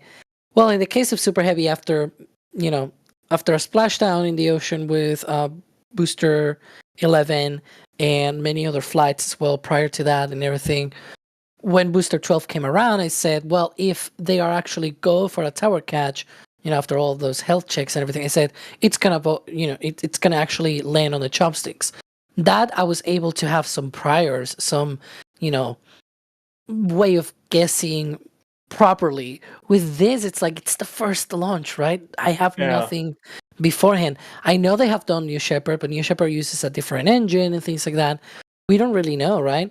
I do think that it's probably going to come very close. Like, I don't think the targeting accuracy and things like that will be a problem. Just remember, the first time Falcon 9, they attempted a barge landing, it was going sideways. It crashed against the barge sideways.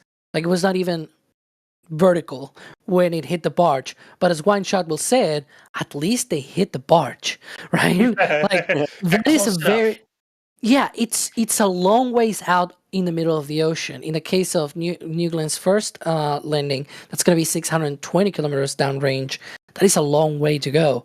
And so if they at least get close to the barge, that's quite I think that's quite doable with the experience that they have done with New Shepard, with all of the landings and everything. The guidance systems and everything should work for that.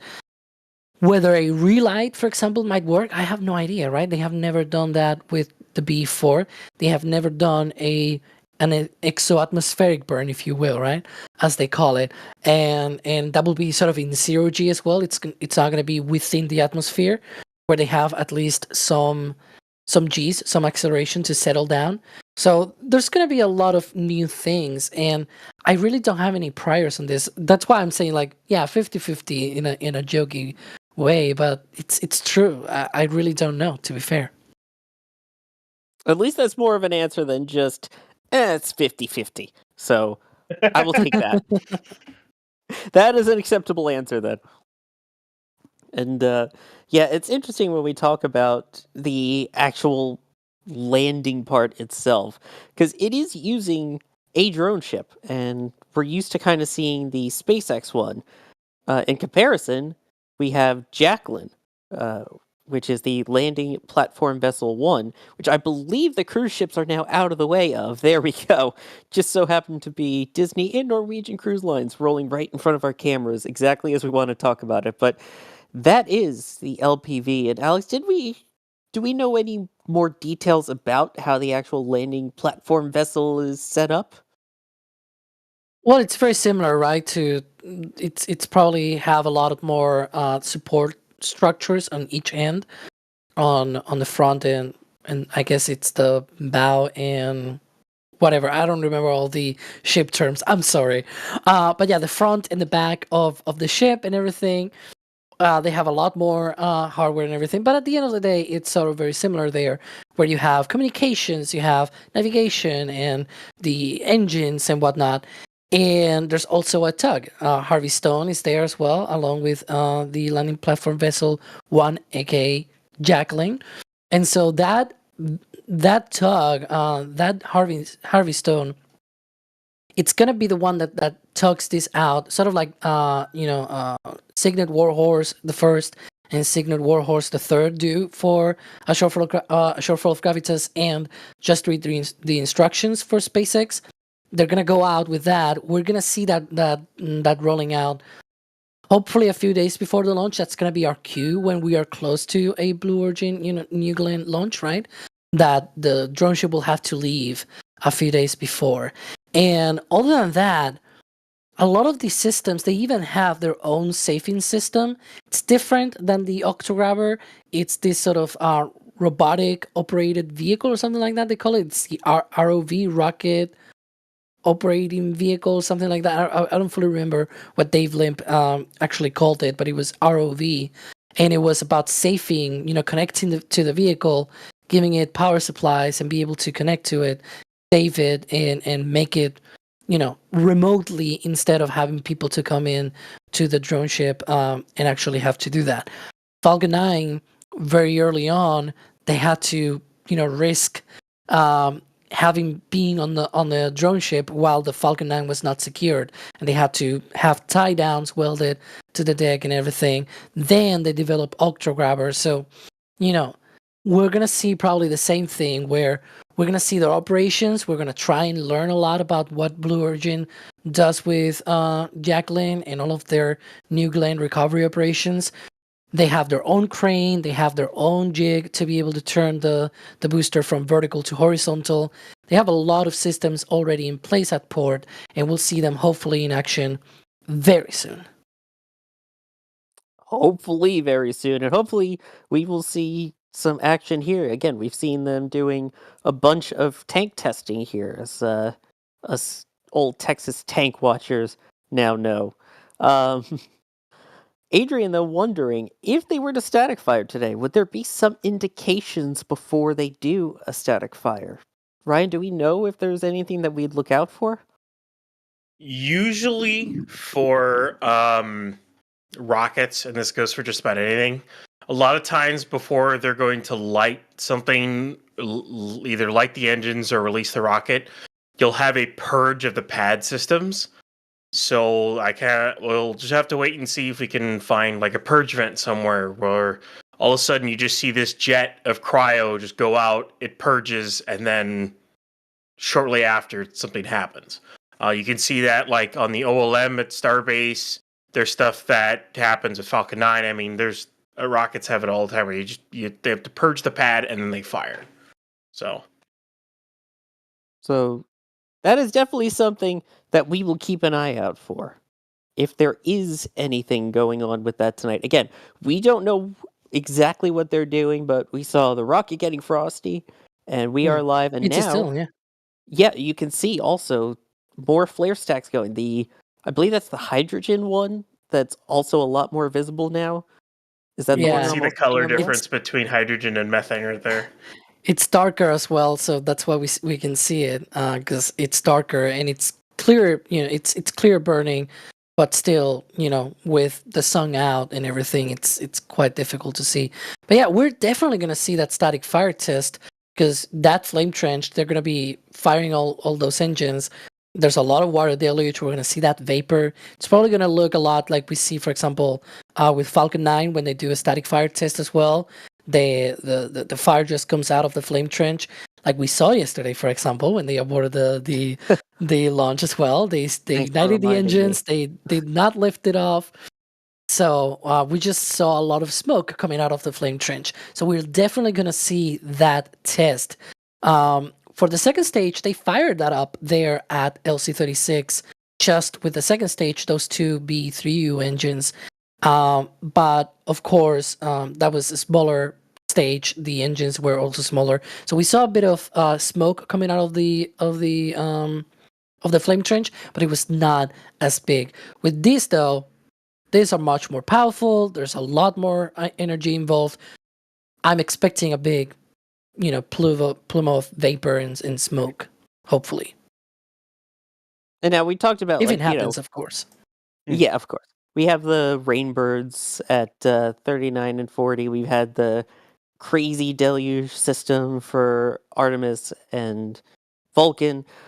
Is there a water deluge type system as well at 36? Whoever wants to take that one. Yeah. Yeah, so you can see there's next to the first stack on the right, there's a big water tower, right? And so that's the one that provides that pressure.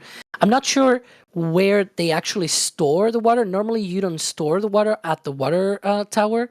You use the water tower to give it enough pressure so that then it can go through the pipes. They do that at 39A, where the storage is sort of off site, and then it's slowly pumped into the water tower, and we see that that leak. I guess it's not a leak, it's just like the way of telling that it is full. It will be interesting if they do the same with this one. Probably not, but they probably have already more updated sensors and everything. But yeah, we see that at 39A as well. They have that deluge system, that tank, that water tower provides that pressure. And we saw that running actually with the second stage test a few months ago. So hopefully, we see that in the form of the vapor. Those engines are going to ignite. They're going to be vaporizing that water. That's what we would want to see during a static fire. So we'll see what the testing plan is. But as of right now, from what we've seen, I mean, the vents are still going. And we've seen both the hydrogen. Which vents have we seen so far? Just want to make sure I get them right.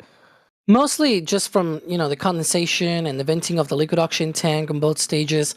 One of the things that we have to keep in mind is whenever they do this testing, they have a window on the range, right, to do these tests, because that happens with every other rocket out there for a launch. Oh, there we go, aerial view. And so whenever they do this testing, they have a slot on the day where they can do these activities. However long it is, it's been for a while that they've been, with fuel on this rocket, with propellants. We've seen this venting going on for quite a long time today. So they seem like they're still trying to get whatever test that they may be going for today. hopefully that static fire test, that's one of the things that we're looking for if it happens today, of course. But that's one of the things that will be, icing on the cake. Yeah, and this drone view from Jerry out there for us also giving a great indication of some of that vehicle venting, which we could see a lot more of it now, even from this view, which Max Evans is providing for us. You can see some of that smoke and vapor finally coming off. So this is a little bit different from what we've been seeing, at least throughout the day. There it is. You can see it clearly right next to the lighthouse. So this is a good sign, it seems like, that testing is continuing on. The question will be, would they be doing a wet dress rehearsal? Would they be doing a static fire test? Will they be doing a spin prime? We're just going to have to watch, but things are definitely starting to pick up at this point, so we're going to be keeping a really close eye on things here.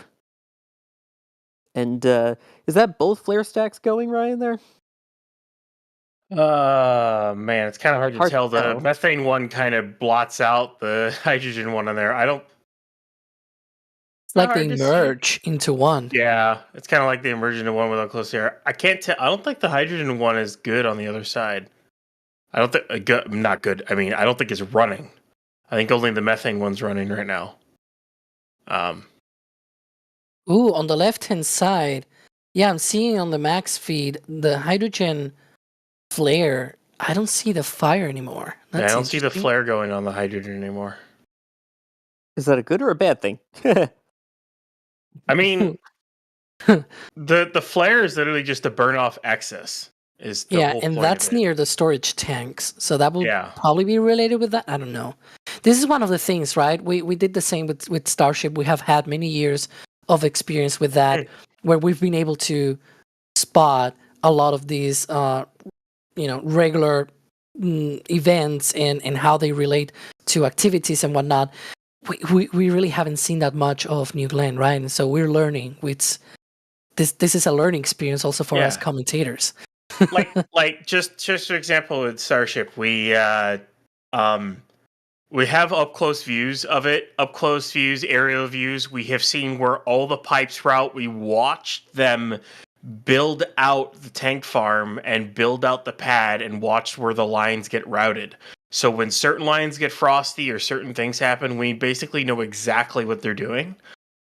Here it's completely different because you can't really get up close shots because it's on a military base. So you can use some aerials, you can use sat photos, and that's about all you can. And you kind of have to watch and wait and see what vents happen at what point in a count or what happens after event. And you kind of just have to figure it out from there. Harry's saying, hey, you can see the lines from above. And it's true. We've seen that through satellite imagery and even some of the flyovers as well. Even though we cannot fly very close to the pad, we can still see some of these lines and everything. It's just very hard to go to the little details, right? As we can see on the Starbase tank farm and all of the activities and different vents and whatnot. I'm very sure there's like the equivalent of the OLM vent somewhere on the pad or some other thing like that, and we just cannot see it, or some other kind of behavior that we can see pretty much very, very close up from Starbase, but we can't hear from the Cape, of course, because it's a space for space. Do we know, just really quick, do we know if the water tower kind of leaks like it does at 39A once it's full before they do any engines there, or do we not know yet? No. Did we see anything during the testing of GS2? I did not see anything. Oh, I see some venting from the TE. From the Stromback. Oh, could that potentially be a purge? They have turned on the lights? They've turned on the spotlights? Question mark? Well, Blue, are you trying to do something? Turned on. Are you trying to tell us something, Blue Origin? Are you trying to tell us something right now? I don't know. The lighthouse is on, the vehicle is venting, the flashing lights are going. I don't know if that was is that a vent out of the bottom of the TE or might be a light, actually, yeah. I thought it was a vent, but it's actually a light, yeah. Unless that was a vent and now the vent has stopped, but things are starting to get exciting here. At least compared to what we've been seeing all day. The Eagle looking quite frosty at this point. Yeah. And the light is like this view after sunset when it's still twilight. It's quite amazing. Unbelievable. Again, so far, this is definitely picking up. The lights are on there, seeing all the frost. The frost venting also just seems a lot more than we were seeing earlier in the day. I don't know if that's just because of the lighting or what, but that looks significantly more than we've been seeing. Right, Ryan? Yeah, it could be they're about to do something, or that it just got dark out and they're testing. But I mean, we're sitting here patiently waiting to see what happens here. So Yeah, you can see the flare stacks on the right still going hot there, which again is supposed to happen. But yeah, I mean, this is again a shout out to Jerry for the fantastic drone view that we're getting here of the pad and the rocket at this point. Gives us a great idea of where they're at testing-wise in a different angle. And of course to Max Evans for the other view as well. So, I mean, the team out there doing a fantastic job with this. Again, considering the fact that, as you mentioned, you need very special permission to film on board a military base that is the Cape Canaveral Space Force Station. So these are the views that we're able to provide without being in the ocean with high waves that would make everyone watching seasick. The press site views that we have are typically blocked by trees, so this is especially rolling out to get these views for you. So thank you. Here's an interesting question from Heisenberg. Oh gosh. We were talking about the whole spin prime thing earlier about could they potentially do the spin prime here? And Alex, you were talking about on the Raptor. How could you not spin both pumps on Raptor for a spin prime, since they're both needed? And how I guess since we're talking about New Glenn, how does that compare to what they could potentially do for a quote unquote spin prime for New Glenn? Yeah, normally when you spin up the engine, you do not the pumps but the turbine, and then the turbine drives the pumps, and so you inject a high pressure gas onto the turbine, and that's how you do that. So for B4, that will mean doing it on the only turbine that it actually has, which is for the oxygen preburner, right? The oxidizer preburner, and that will drive both pumps. In the case of Raptor, if you drive both turbines, then you have both liquid oxygen and liquid methane flowing through the engine. I'm mostly sure the only one that they actually flow through is the oxygen one. But, yeah. There you go. And, by the way, Jack Daniels saying, I presume all the timing are being carefully noted down to go into a new spreadsheet. Is this true, Alex and Ryan? No. No, We're still looking. Like it's one of those times. Like, okay, we'll see how they're doing this when they do a launch, and we know the count, we know what the T0 is going to be. That's when you go, okay, let's look at when the flare stacks go on and off. Let's look at when the TE vents. Let's look at the vehicle vents and all that stuff. It's really hard to follow it right now because you don't know what their endpoint is or what they're actually trying to accomplish right now. So it's kind of hard to come up with a timeline of anything, really. Yeah, at least one of the things that we started doing at Starbase was just looking at events. Like, oh, after 3 or 4 tests, we're seeing that there's a vent from the vehicle. And then we trace it back to a chill down of the engines and things like that. And so you first start identifying what things happen, and then you start writing down when those things happen. Same thing with Falcon 9. We noticed that, there was a vent from the Stromback, and it always happened at the same time. So it's like, yeah, that's the T-20-minute vent.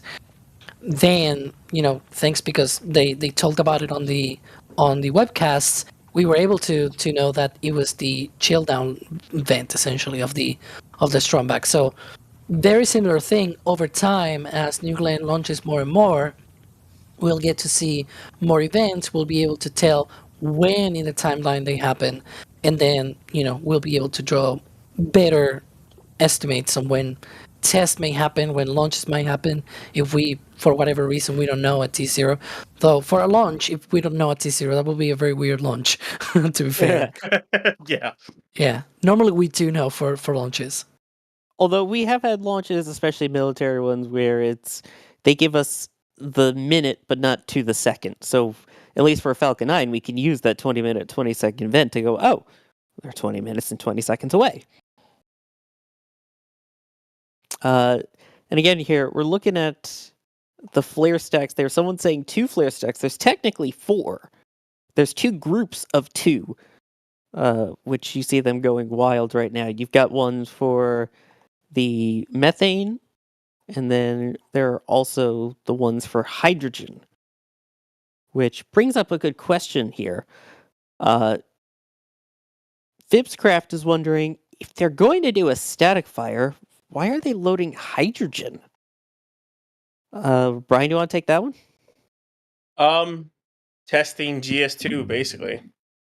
That's the only reason is they decided to do a full load, or at least loading both stages. That's why they're loading hydrogen. So, yeah. I guess we're so used to just loading the needed commodities. So when we see Starship, because A, there's only 2, and B, the fact that they only load what they need. So when they do at least a wet dress, we'll say, Alex, would they still load up all of the propellants, and then would they static fire with all those propellants on board? Well, with Starship, they don't do that, right? But for Falcon 9, they do. They fully load the booster and the second stage when they do it on the pad. It's very rare these days, but they still do it sometimes. Very rarely, like for crew missions, maybe some military missions to have that, but it's very rare nowadays. But when they do that, they fuel the rocket completely, both first and second stages. They go through the same countdown procedures, and then at the end, they ignite the engines. So I would expect something similar might be happening here, because we've seen that the rocket, being venti for a long while.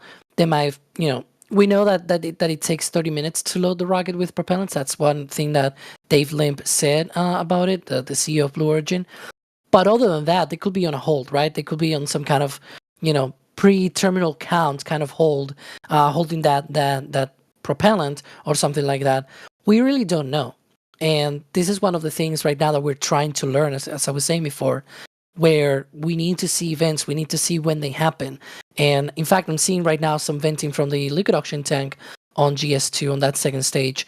If you can see there's a vent on the lower part, right, of the rocket, and then there's another one a bit closer to the top. That's from the liquid oxygen tank on the second stage.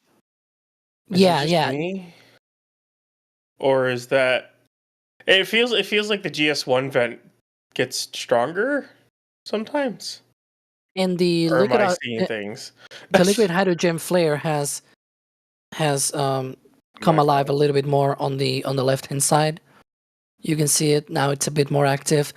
But yeah, it's all about being able to go through all of your procedures, going through all of the different steps on the countdown. That is very useful, especially for a first vehicle launch like this. And so, it makes sense to also load the second stage and just go through all of that.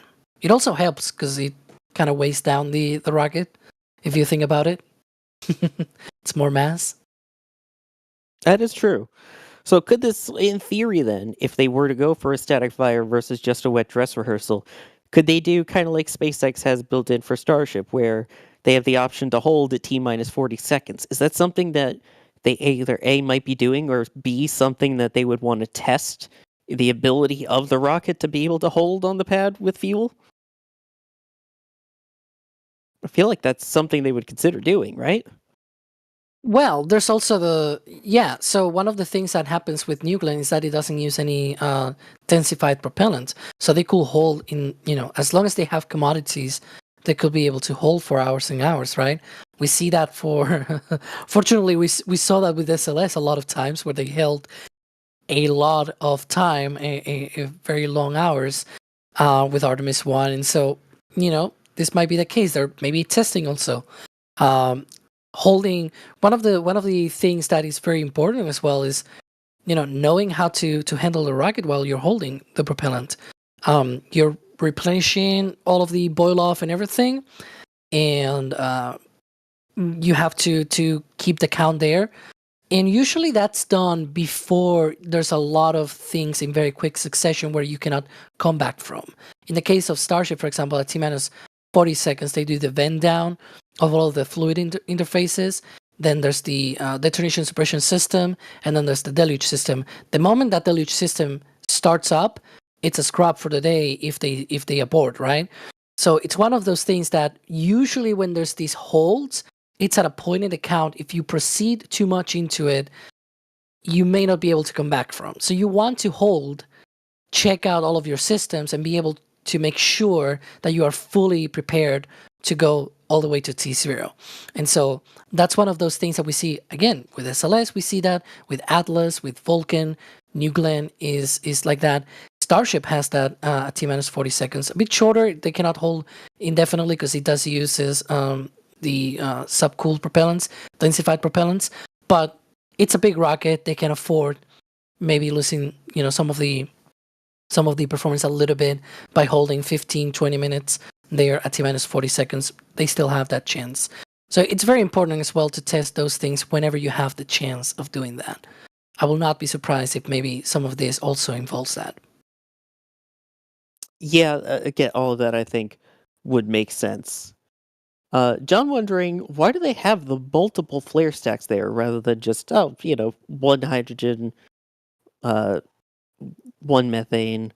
Why do they have the hydrogen and methane on both sides? You got the ones behind the trees and then the ones off to the side there. Alex? Yeah, one of them is for the storage tanks. You go from the storage tanks to the launch pad, right?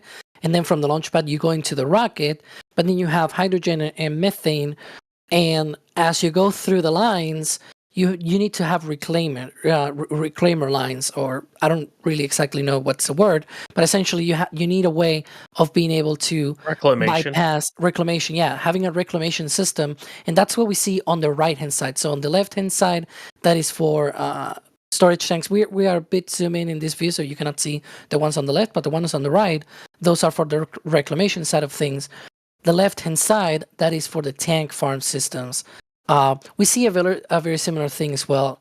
I know that I keep repeating Starship, but that's the one that we know of, right? And a lot of people out there watching might correlate with. So, these correlations might be helpful for you if you watch Starship before. And so we've seen that in the past with, the Pope vent for all of the pressurization systems on the tank farm side of things. When they also have the recondenser as well, it's been relocated or eliminated. It's somewhere in the tank farm, but we have not seen the recondenser vent for a while. Either way, it's two different systems, two different things. One is for reclamation, the one on the right, and the other one is for the tank farm because you're holding hydrogen and methane. So yeah, and so you have to burn it off because they're flammable, bad for the environment, all that stuff. Exactly, yeah. And I guess Alex will have to reclaim your title of being able to pronounce things correctly. Yeah, I Reclaim. I will try my hand again to catenary towers. Oh my Catenary goodness. wires. Yeah. Catenary, wires, towers, that stuff. How do you say squirrel? Squirrel. Yes, you say Squirrel. it correctly. Yeah. Sorry, Adrian. I don't know what I don't know what Adrian's on about. I don't know what he's talking about. So, Did you say about? About? Let me guess, either northern part of the Midwest or southern Canada. Oh my gosh, the accents here, they're horrible. I need to get some coffee to deal with you guys. Oh boy. This is an interesting point that's brought up. Blue A saying, not methane oxygen, BE4 uses liquid natural gas, which contains methane. We tend to simplify things here just for the sake of saying things with methalox, which is methane and liquid oxygen. It is technically liquid natural gas, though, right, Ryan? Yeah. I mean, Eh. you know, it's one of those interesting things too. Because as far as I remember, SpaceX doesn't even use purified methane. They use kind of an LNG. I think it's more refined, or it doesn't have all the same components in it as regular LNG does. I don't know exactly what they use, but one way or the other, it's liquid natural gas less methane. Because there's a lot of different things. There's a difference between pure methane and LNG. Like LNG contains stuff like butane, propane, and there's a lot of other components in it. Methane. Yeah, and methane. It's so. No, I mean the one without the M, ethane or ethane. Oh, or ethane, whatever. yeah.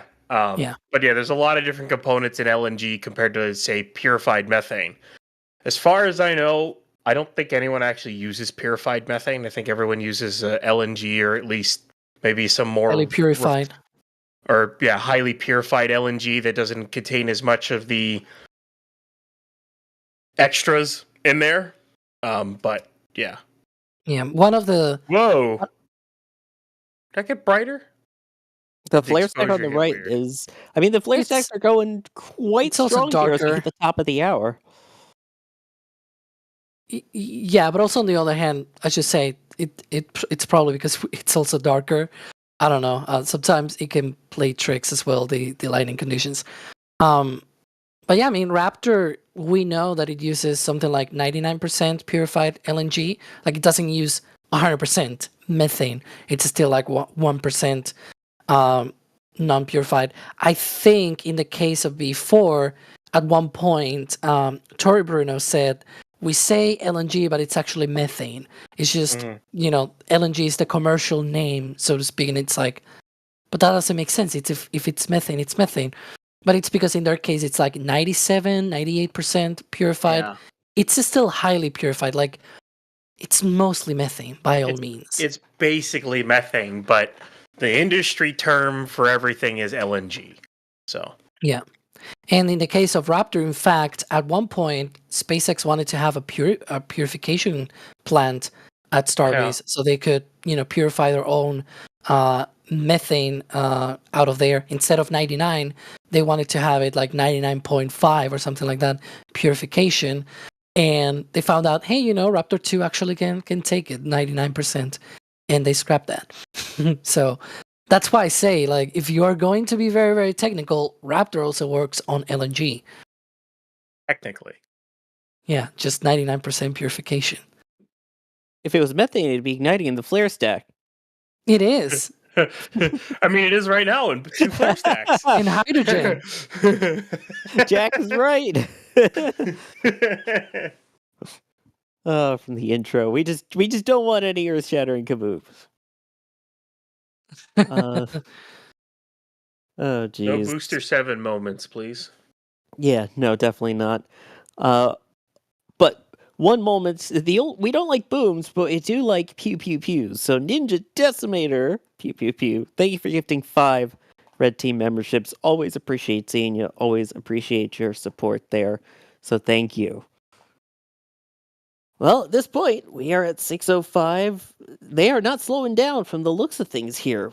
I think they are still going ahead with some form of testing here. The real question will be, is this wet dress rehearsal? Is this static fire? The only way to know is to stick around and keep watching. So we appreciate all of you sticking with us through it. I mean, the fact that all those flare stacks are going, we're seeing the venting, we're seeing frost. I mean, testing is in full force here. I don't think I'm missing any other major indicators, but those are still pretty big ones, right, Ryan? Yeah, I haven't seen anything new. But yeah. nothing's slowing down. No, nothing seems to be slowing down. They seem to be like in a hold. Because it's like they're not picking up flare stack activity. They're not slowing it down. The vents aren't slowing down or picking up. Everything's just been kind of the same for a good chunk of time now. Almost as if they loaded and they're kind of holding for something, or they're trying to figure something out. I don't know, but it just kind of feels that way. And the only thing that keeps turning on and off is the hydrogen flare stack at the back, and I think that's just as they keep possibly topping off the stages or something. They don't need to be running the flare stack out all the time, so it doesn't, it kind of turns on and off. And I mean, that's a good point. We talk a lot about, with the burning off the excess, recondensers, all that stuff, the fact that this isn't super chilled, but Alex, they still have to continually top off all of their propellants and things, right? Yeah, at least on the rocket tanks, yes. I don't think they can top off the consumables on the tank farm though, so they cannot run this for forever. And also, as I was saying before, they probably have some kind of window scheduled within the range to be able to do this, because there's a bunch of things that need to be closed off, roads and access and everything, if you can imagine, right? And so you cannot do this forever. And so at one point, they're going to run out of that window, they're going to run out of consumables, they're going to be saying, okay, that's it for today. Whether that's right now, we have not seen that at all. There's no indication at all. In fact, the opposite is happening right now, where we're seeing actually more activity, more venting out of the rocket. So hopefully we see something, and very, very soon. We don't really know, right? If we're gonna see eventually that static fire or not, but we're hoping for it. That would be very, very nice. If nothing else, it seems like icing on the cake. Yeah, if nothing else, it seems like a wet dress rehearsal that's going pretty well so far, which, is it possible then, if they were to start a wet dress rehearsal, to then go ahead with the static fire? Ryan? I mean, when you set up a wet dress rehearsal, doesn't matter what rocket is, you're basically programming the flight computer. You're programming the pad and the onboard computer to basically run through the entire count. So you run through, chill down the tank farm, start chilling down the TE or the pad, and then you go ahead and load the vehicle all the way up to your flight level of prop, and then you basically go down your terminal count to whatever number you set and then stop. You don't open the valves for the engines. You still do engine chill, but you don't open the valves or whatnot. You don't spin start the pumps. You don't activate the igniters, and obviously you don't release the clamps. So in theory, they could just change the command or set a different setup in order to go from, okay, we're holding at this count, but let's switch over to this different one and tell it to fire the engines, or tell it to run through a different count, and it'll go through that countdown, and then it'll go ahead and fire the engines through what set of parameters or whatnot. So that's entirely possible. It just requires some programming or whatever to switch over and things. At least as far as I know. Yeah, I'm sure there's different sequences for both, because obviously one you want the engines to fire, the other you don't, but... But that's actually a really good way to put it, is in the background, there are different auto sequences to do it. There's an auto sequence for running through a wet dress, and there's an auto sequence running through for actually activating the engines and whatnot. You just want to make sure you don't release the closed clamps. That's all. And that brings us to Jerwa with the $20 super chat. Thank you very much. In addition to gifting Ted Red Team memberships, which also, holy smokes, thank you, Jerwa. Always love seeing you here, and thank you for the support. Alex, what method of hold down does New Glenn use to avoid being the next Tiangong 3? Mostly sure they just used hydraulic clamps, hold downs, essentially, to keep it essentially on the launch mount. They hold it, right, and they support it while it is right now there, but also when the engines fire, they keep it from lifting off. They just need to release that for liftoff. Which, yeah, we don't want to see them accidentally release those clamps, but I feel like here in the US there's enough safety measures to make sure that doesn't happen compared to certain private companies in China. Plus, they that's the use other the one. weight. Plus, they use the weight of the propellant to help hold it down too. It helps along with it, and you're not running your engines at full power. When you do a static fire, you don't. There's no reason to do that, unless you really want to throttle it up and really test your hold downs. You basically light those off and keep it at like idle, basically, and just kind of keep it there. So you're more or less your lowest power setting. You may throttle it a little bit, but you wouldn't do it much. Oh, come on, just yeet it, right? I know that at least for Falcon 9, they do actually throttle up to 100% on static fires, and some static fires even run for longer duration. I don't know what kind of test duration they're looking for on New Glenn. Blue Origin might be wanting to get out of New Glenn. But that's one of the things that we might find out later today, right? Like maybe, I don't know, hours, minutes, could be any time, right? I mean, that's our 10 hope. seconds? Yeah, right. It could be 10 seconds, 5 seconds, right?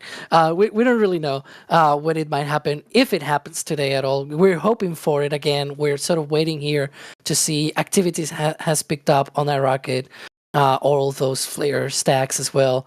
But yeah, that's one of the things. Maybe they do fire up to full thrust, right? That will, test the whole startup sequence and also ramping up to full power and simulating that as well. Maybe they run it, I don't know, 30 seconds. Who knows? That all comes That down would be to cool. how much, their hold down systems can hold down the rocket for and what they say they want to, get out of that rocket. We saw that with Vulcan too. Remember those B4 engines they static fired on Vulcan. So That was gorgeous. And hopefully we'll get to see those spectacular views again, which shout out to Jerry and Max, both out there right now. The view from the NSF drone, I believe, out and about there, checking things out, keeping an eye on those flare stacks and the venting, which there's that venting picking up again, it looks like, on the TE. It seems like it's getting stronger again, if I'm not mistaken. It might be. yeah, right now both liquid oxygen tanks are venting. Once again, the fuel tanks on both stages, one is fueled with methane, the other is fueled by hydrogen. You cannot vent either of those because one is both are highly flammable, but the hydrogen one, it can also be explosive in high concentrations. You don't want that. The methane, it's also, not environmentally friendly, and so both of those, that's what that flare stack that you see there on the flare stacks in plural you see there for all of the reclaiming systems for those tanks and launchpad systems. So yeah, I wonder if they were to pressurize the tanks, will those flare stacks just stop or like dim down because they will not vent the rocket tanks? Yeah, I guess we'll figure it out. Yeah, if we get a static fire tonight versus just a wet dress rehearsal, we'll see. But activity not slowing down at this point, which is why we are staying live and trying to keep you up to date. And if you want to be up to date on all the latest info going on all across spaceflight, make sure you follow us on social media. We're on all your favorite apps for the most part. We're on X, we're on Facebook, we're on Instagram. Believe we're even on the TikToks, as the kids would say these days. So, check us out at NASASpaceflight on X, NASASpaceflight on Facebook, and NASASpaceflight_IG on Instagram. Apocalypse Cow, thank you for gifting 5 Red Team memberships. And Ninja Decimator with the super important question, how much bacon can New Glenn launch? A lot. A lot, yeah. A lot. Yes. Just yes. Yes. Here's an interesting question. If they do a static fire, how long do you expect the static fire duration? Ryan? We were just kind of talking about that. I mean, I could see 10 seconds. I could see 15. Could see 20. I mean, it really depends. It's entirely dependent on what Blue Origin wants from New Glenn. How long do they want to run those engines? And what kind of test data they want to get out of it? Right. It's one of those where, unfortunately, they don't release a big thing ahead of time of, oh, hey, here you go. This is exactly how we're going to do it and when we're going to do it. It's not, even with Starship for the most part, we know roughly how long they go, but we still count each static fire test just to see if there are any differences, check how many engines fired up, things like that. And those are all things that we plan on doing here if they go for a static fire tonight. Russell Snodgrass, thank you so much for the generosity. A $100 super chat. Russell, you're so kind. Thank you very much for the support. Saying, do we know the test objective for this ship when they do finally launch? Will they go for an orbit and booster recovery? Alex. Yes, so the booster is going to be landing on Jackling on their drone ship, Blue Origin's drone ship out at sea, 620 kilometers downrange. The second stage will go into a low Earth orbit first, and then it will insert itself into a medium Earth orbit. What I don't know if it's going to be performing at the orbit burn. We know it's going to a medium Earth orbit because there are communication permits for that to be able to communicate, and they explain the orbit. I don't know exactly, down to the kilometer which one it is, but I do remember seeing that it was a medium Earth orbit, and so it's gonna go into that orbit around the Earth. There, they're gonna be testing that blue ring simulator, sort of pathfinder that they have, to be able to test communications, guidance, all of the software systems and everything. It is not the full thing, but it has the core package, so to speak, right? All of the software systems, guidance systems, and everything. And so hopefully they get a lot of testing out of that, because that's going to be their orbital tug, their own sort of satellite platform, if you will, right? That they are going to be able to use in space once they start launching these New Glenn rockets a lot more times. Yeah. And I mean, the first objective is known as the Blue Ring Pathfinder, which, if you've seen pictures of it, it is the tiniest little ring inside this giant 7-meter diameter fairing encapsulation. And that's meant to help validate communications abilities, in-space telemetry, tracking, command hardware, all that kind of stuff, with the addition of communications arrays, power systems, a flight computer. But yeah, it seems like such a teeny tiny payload for such a massive, massive rocket.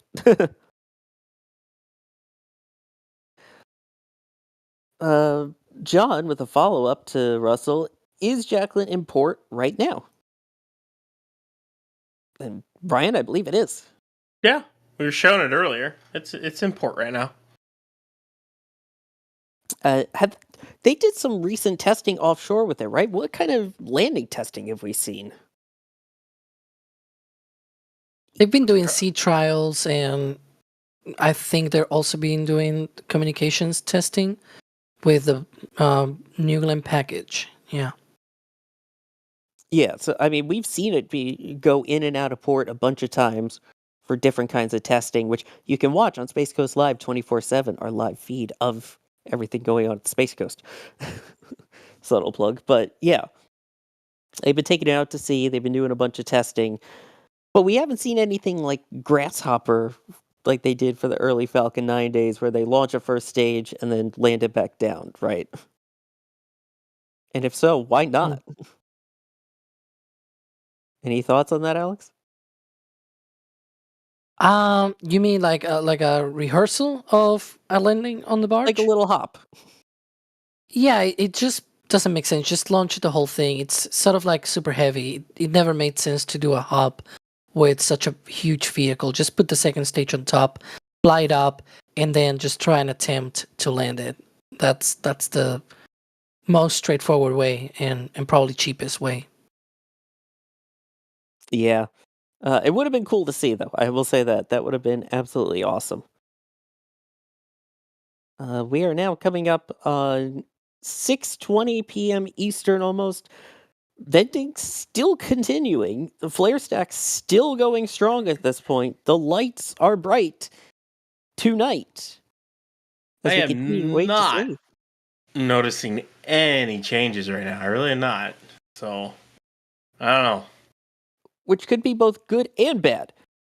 Because the I fact think that it's more of the fact that they're just holding or something. And that's really all they're doing right now. For what? Well, that's why we're here. We don't know. but the fact that nothing's changing at least means that there's still fuel in the tanks. And Yeah. as long as there's fuel in the tanks, so you're telling Yeah. me there's a chance. It's all yeah. There's always a chance. Always. Especially when it's loaded up entirely with fuel, it seems like, after that wet dress rehearsal, all the flare stacks still going. It is not impossible to rule out a static fire still happening this evening, which is why we continue to stay live with you and continue to watch all of the testing here with New Glenn very, very carefully. And a reminder, if you do have any questions, you can tag us at NASASpaceflight, and we will do our best to answer as many of those as we can, continuing on through this testing here, whether it's about the rocket, the test itself. We've already had the bacon question of how much bacon to orbit. Don't ask about bananas. Billiam is wondering, would you expect Jacqueline to be out at sea for a full wet dress rehearsal? Which, I mean, we know it's not currently, but do you think they would simulate going all out with getting the vehicle out and everything for a landing for just either a wet dress or a static fire, Ryan? There's no real reason to put it out to sea for a full wet dress rehearsal. They're not trying that. They can do the sea trials and test their equipment and everything on Jacqueline before or at a separate time other than testing New Glenn itself. So there's no real reason to have it out like that. Yeah, it would be cool, but again, not completely necessary, which, again, is a good sign. I should point out that it's not necessary. Jacqueline's in port. There's still a chance. Am I holding on hope? Absolutely. You know I am here. By the way, the answer, according to Kevin Michael Reed, is that New Glenn could take approximately 375,000 bananas to low Earth orbit, or 108,333 bananas to geostationary transfer orbit. Thank you, Kevin Michael ChatGPT Reed. Is that just mass? Would that many fit in that? It is a big fairing. Would that many fit in that fairing? That's a 7-meter fairing, and how tall is the fairing? 22 meters. Yeah, should. that fairing is really long. Yeah, it's a gigantic fairing. Yeah, Has a lot of volume. Let's see. Alan is asking. It's a good time, might as well, as we continue to see this. Can we summarize the testing that's gone down so far today? I know we keep asking this question, but new people continue to join as things continue to be active at Pad 36. Who wants to take this one this time? I've been throwing it back and forth between you for this question. Ryan, you said it's all yours. What's Sorry, I don't think so. Yeah. It wouldn't make sense for a wet dress rehearsal because it's very far down range for a landing on launch day, and it will be quite a trip for crews. When they've been doing sea trials and everything, it's been a lot closer to shore. It's been maybe like no more than 20 miles out. So, but this will be like 620 kilometers out. It's a long way out for a wet dress. I was asking from Alan, who's 28 months as a launch director, asking to summarize the testing so far today. Oh, it's because there was a question. Yeah, I forgot to clear that off the screen. It is clear now. Yeah, so far we've seen a lot of venting from those tanks, a lot of activity from the flare stacks. Again, we are waiting to see if they static fire today. It's been going for a while. I've been tracking this pretty much since 10 a.m. Eastern today, and the rocket was still venting at that point in time. And so, it's been active for a while, but one of the things that we're looking for is a big change if, for example, they pressurize the tanks, maybe we see some of the flare stacks going a bit more silent, right? Like maybe they stop some of the reclaiming systems. We're waiting to see. This is one of the things that we're sort of excited about today because it's new stuff. We have not seen this rocket doing this stuff before, and so it's all new events, and it's always exciting when that happens. Like, we can track a lot of this activity. We're learning this stuff with all of you. Because we haven't seen it before either. Like, this is the first time they're doing this stuff. So we're learning it along with everyone else. So any changes that happen, it'll be the first time we see them too. Just to kind of put it out there. So we're kind of watching and waiting here. Hopefully we get like those flare stacks shut off at some point, or maybe we get a large vent for press. Or maybe the vent's completely shut off and we get as I say that, the GS1 vent shut off. Oh, there we go. Yeah, we saw those 2 vents there. And that one's shutting off again. Interesting. Also, by the way, it's New Glenn, not new stuff. I'm seeing venting from the Stromberg as well, a little bit under GSC2. Yeah. And it looks like that actually is kind of slowing down there a bit too. Shut off too. Huh. Those have been going steady for the last 2 hours. Yeah. So that's weird. They stopped. That's a change. They're off is new. Yes, that is big. Could that maybe is new? That they're ready to pressurize it. Get that with those vents shutting off means they might be pressing the rocket for flight, or at least for their fire. The fire, if they're doing a fire base. But it would be you're just pressing the tanks to flight pressure, basically. That could easily be it with those vents shutting off. Because usually when you have those vents open, you're trying to maintain a pressure, and you don't always want your vehicle at flight pressure. That puts a lot of strain on your tanks and everything. So you keep it a little low, and when you're getting close to when you actually need it, you then close the valves, put it to flight pressure, and then open the valves again to maintain that flight pressure. So. And one of the things that is very important to fire those engines is having the back pressure on those tanks to be able. Ooh, look at that! Oh, yeah. Have you seen? That's ice. I think. Is that a vent that opened? I think it was ice flicking out. Right? That might be from pressurizing the tank. That would likely be pressurizing. Yeah. Huh. We see that sometimes with Starship as well, and other rockets like also Falcon 9 and Atlas even. Wow, that was cool. So this could mean we're very close, folks. So we are going to keep a very close eye on things here. There's venting from the aft there. Yeah. This is also. Oh, there's another new vent. Vent back on. There's GS. Flare stack and huge. The flare stack. Look at that. There you go. That looks like a good indication of possibly topped off. Flight pressure. Any second now we could see a static fire. Maybe. Maybe close the vent? Question mark. Unless again they're doing like a SpaceX with a T-minus 40-second hold type deal. Let's cross our fingers. That was a very weird activity for sure. Mm-hmm. Yeah, that lot of venting, the ice coming off, and then that flare stack went dramatically large. And again, if it sounds like we're going, oh my gosh, oh wow, ooh ah, that's because, again, just like you, this is the first time we're seeing any of this. It's not like we have an advanced timeline of, oh, here's what they're going to do, here's what it's going to look like.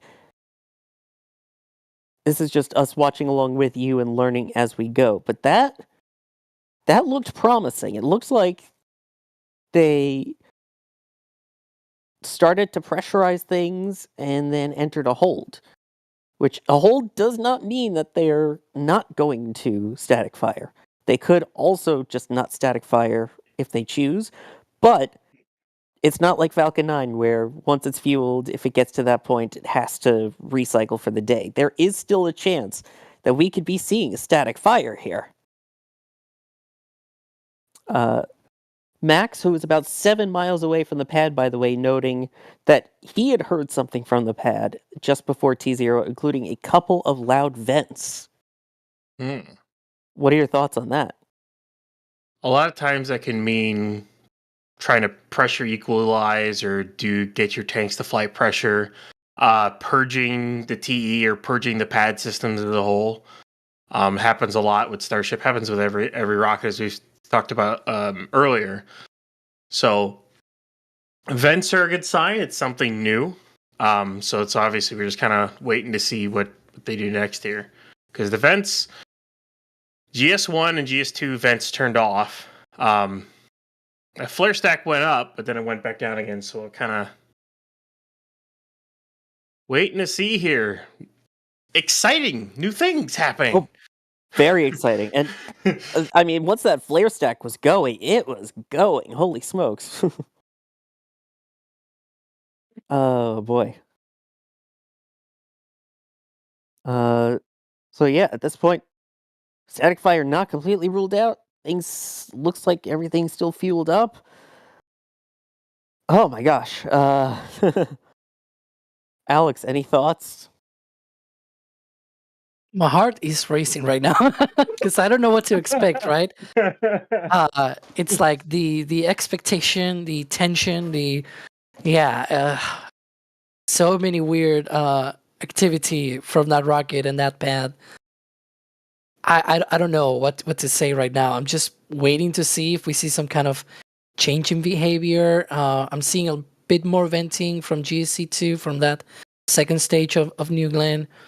Hopefully an indication that maybe we're gonna see something soon. We'll see, but once again, we've seen this testing running for a long time today. I've been following this since this morning, essentially, and since about 10 a.m., 11 a.m. or something like that, and it was already venting, right? So this has been going on for a while. And one of the things is they have windows when they can test these rockets at the Space Force range, and so they might run out of that at some point. And also, there's a launch later today, so that will be a conflict, right? In 5.5 hours, there's supposed to be a launch out of Slick 40 by SpaceX. Maybe we'll get a conflict there, and also the tank farm. The liquid oxygen, the liquid hydrogen, the liquid methane, some of that could be, low in volume right now, and we wouldn't know. But it's been running for a long time today. True. We do not know how much propellant they have inside their tanks there, how much they've used, how much is left. So commodities could become a factor at this point. Even if they're ready to continue, whether they have enough or not is a different question. And again, we don't know the answer to that. Yeah, and I'm seeing a lot of people wondering about and asking about the deluge. I'm not sure we will see the deluge, but to be fair, we did not see the deluge either for GSC2, right?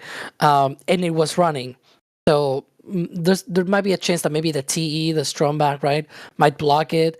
There's rainbirds, I believe, on the top of the deck. There's also underneath of the engines in the flame trench. There's also water being sprayed that we will not see if it just activates that and not the other water, right? So we'll see when we see it. Maybe we'll identify that if we get so close that they start the water deluge, and we are able to identify that, then we'll know by then. At that point, yes, hopefully we will know. But we're continuing to wait for any potential activity to happen. I would say updates, but we don't really get any updates.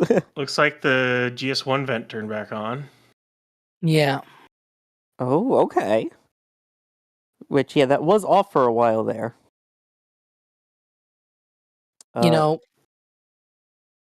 sorry. I don't know what. I'm being reminded, of all of the the hurdles that SpaceX had to go through for subcooling, right? 9 years ago with that ORBCOM mission, with that historic landing. It took a lot of tries, and also the following launch as well with SES-9. It was a new fueling and everything. This is also a new rocket. It's the first time. So we're going to see a lot of new stuff, but also they are going to see a lot of new stuff. They're going to learn a lot of things out of this, and eventually it'll be much smoother. Yeah, the more they do it, the smoother it Mhm. will get, considering this is like the first time we've only seen, what, 2 or 3 real tanking tests here. The first time they're doing this all with the full stack, all out there, everything going. What looked to be at least even potentially pressurizing the vehicle, getting to a hold point like that. This is all new. Now, you mentioned that there is the Astronus launch later tonight, which is the SpaceX launch from Pad 40. That is scheduled for no earlier than 12 a.m. Eastern, which is 5.5 hours from now. Are there any shared commodities between the two pads that could potentially be an issue for that we know of? Alex, you know? Isn't it? It wouldn't gaseous nitrogen. I think it is, or if I'm trying to remember correctly, if there is anything. Or for the commodity limit, you mean? Yeah.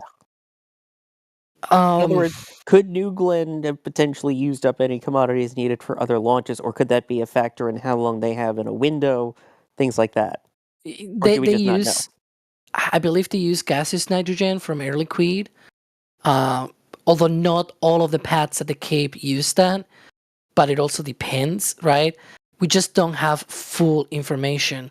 We do know, at least for Slick 40, for that launch of Australis, they have the liquid oxygen is trucked in, the RP1 is also trucked in.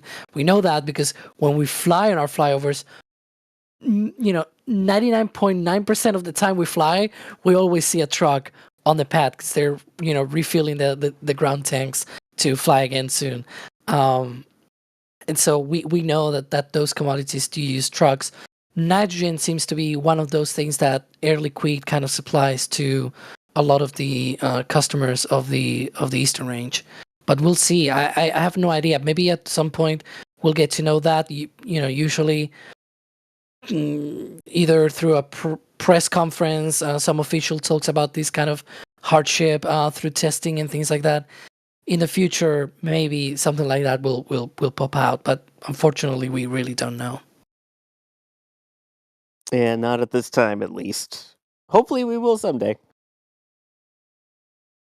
But yeah, we will be live again for the Astronus launch attempt tonight. So if you haven't already, hit subscribe. That way, it's free, and you'll know when we go live for more rocket launches in addition to the current New Glenn testing, which is ongoing. And we still see venting and stuff, which Jim is asking, what is GS1 and GS2 venting for, Ryan?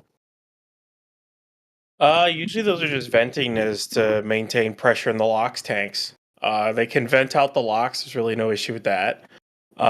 So they just kind of vent the excess pressure because you're dealing with cryogenic propellants, so they're not always going to stay cold.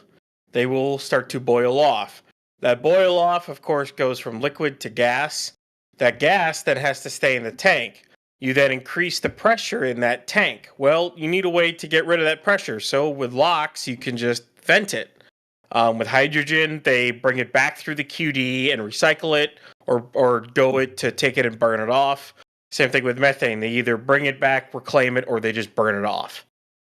So that's what the vents you're seeing. They're basically just venting liquid oxygen out into the atmosphere, or just really, it's not liquid anymore. It's just gaseous oxygen out in the atmosphere in order to maintain pressure in the tanks. So There we go. And also, you mentioned for anything else that burns off, that burn off, you can obviously see some of the flare stacks on your screen there. They don't necessarily reclaim the fuel like they do for Starship. They do burn off any of that excess there.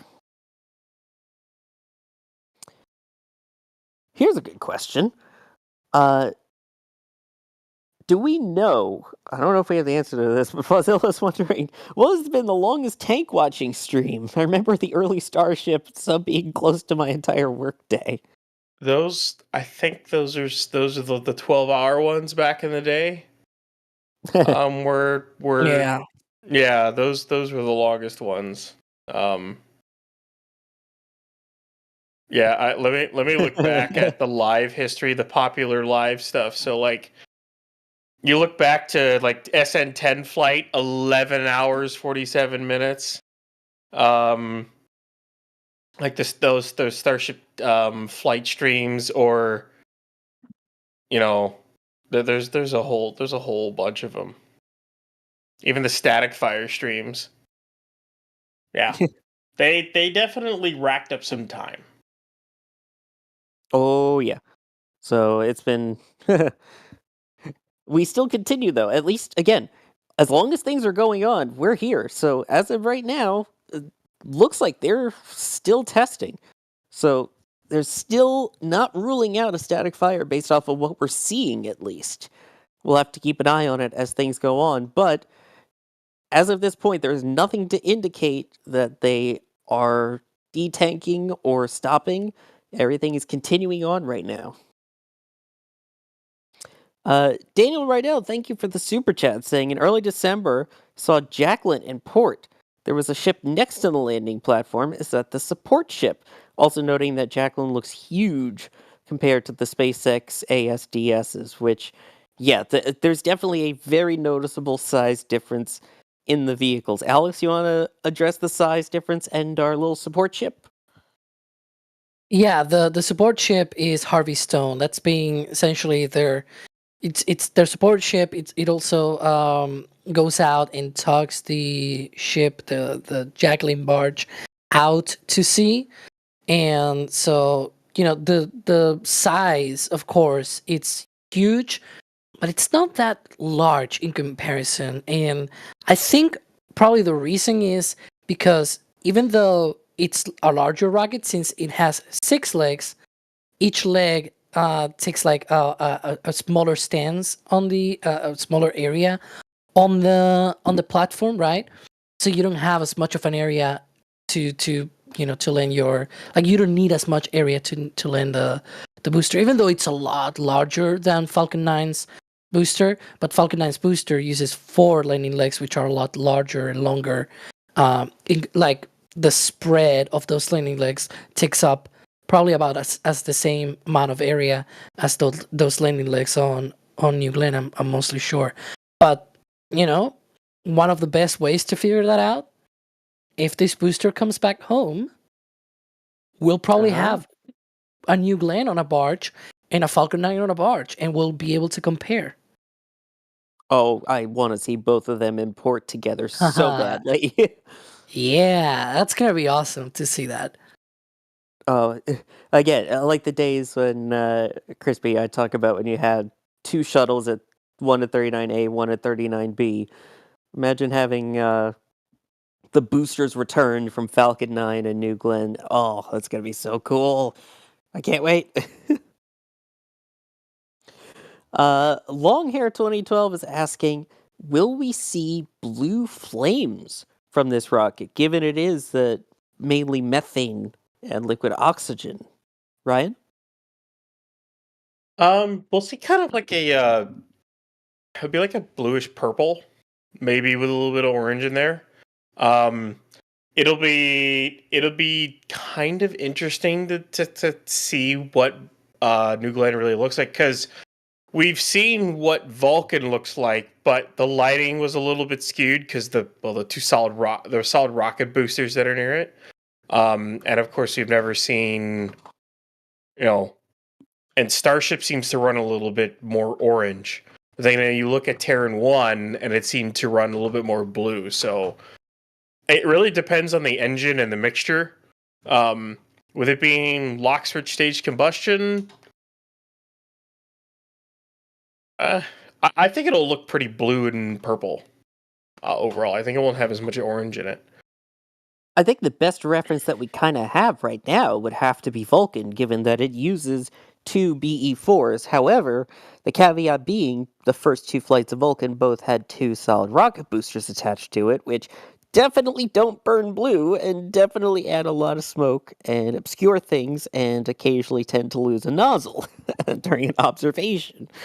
But for the first Cert 1 mission, which was at night, I have a streak shot of it where you definitely see it a little bit more orange, but once those separate away, it is a very blue streak. Obviously, as you mentioned, when Relativity had their test flight, that was very, very blue. So I wouldn't be surprised if we get something kind of in between at that point. That would just be my guess there.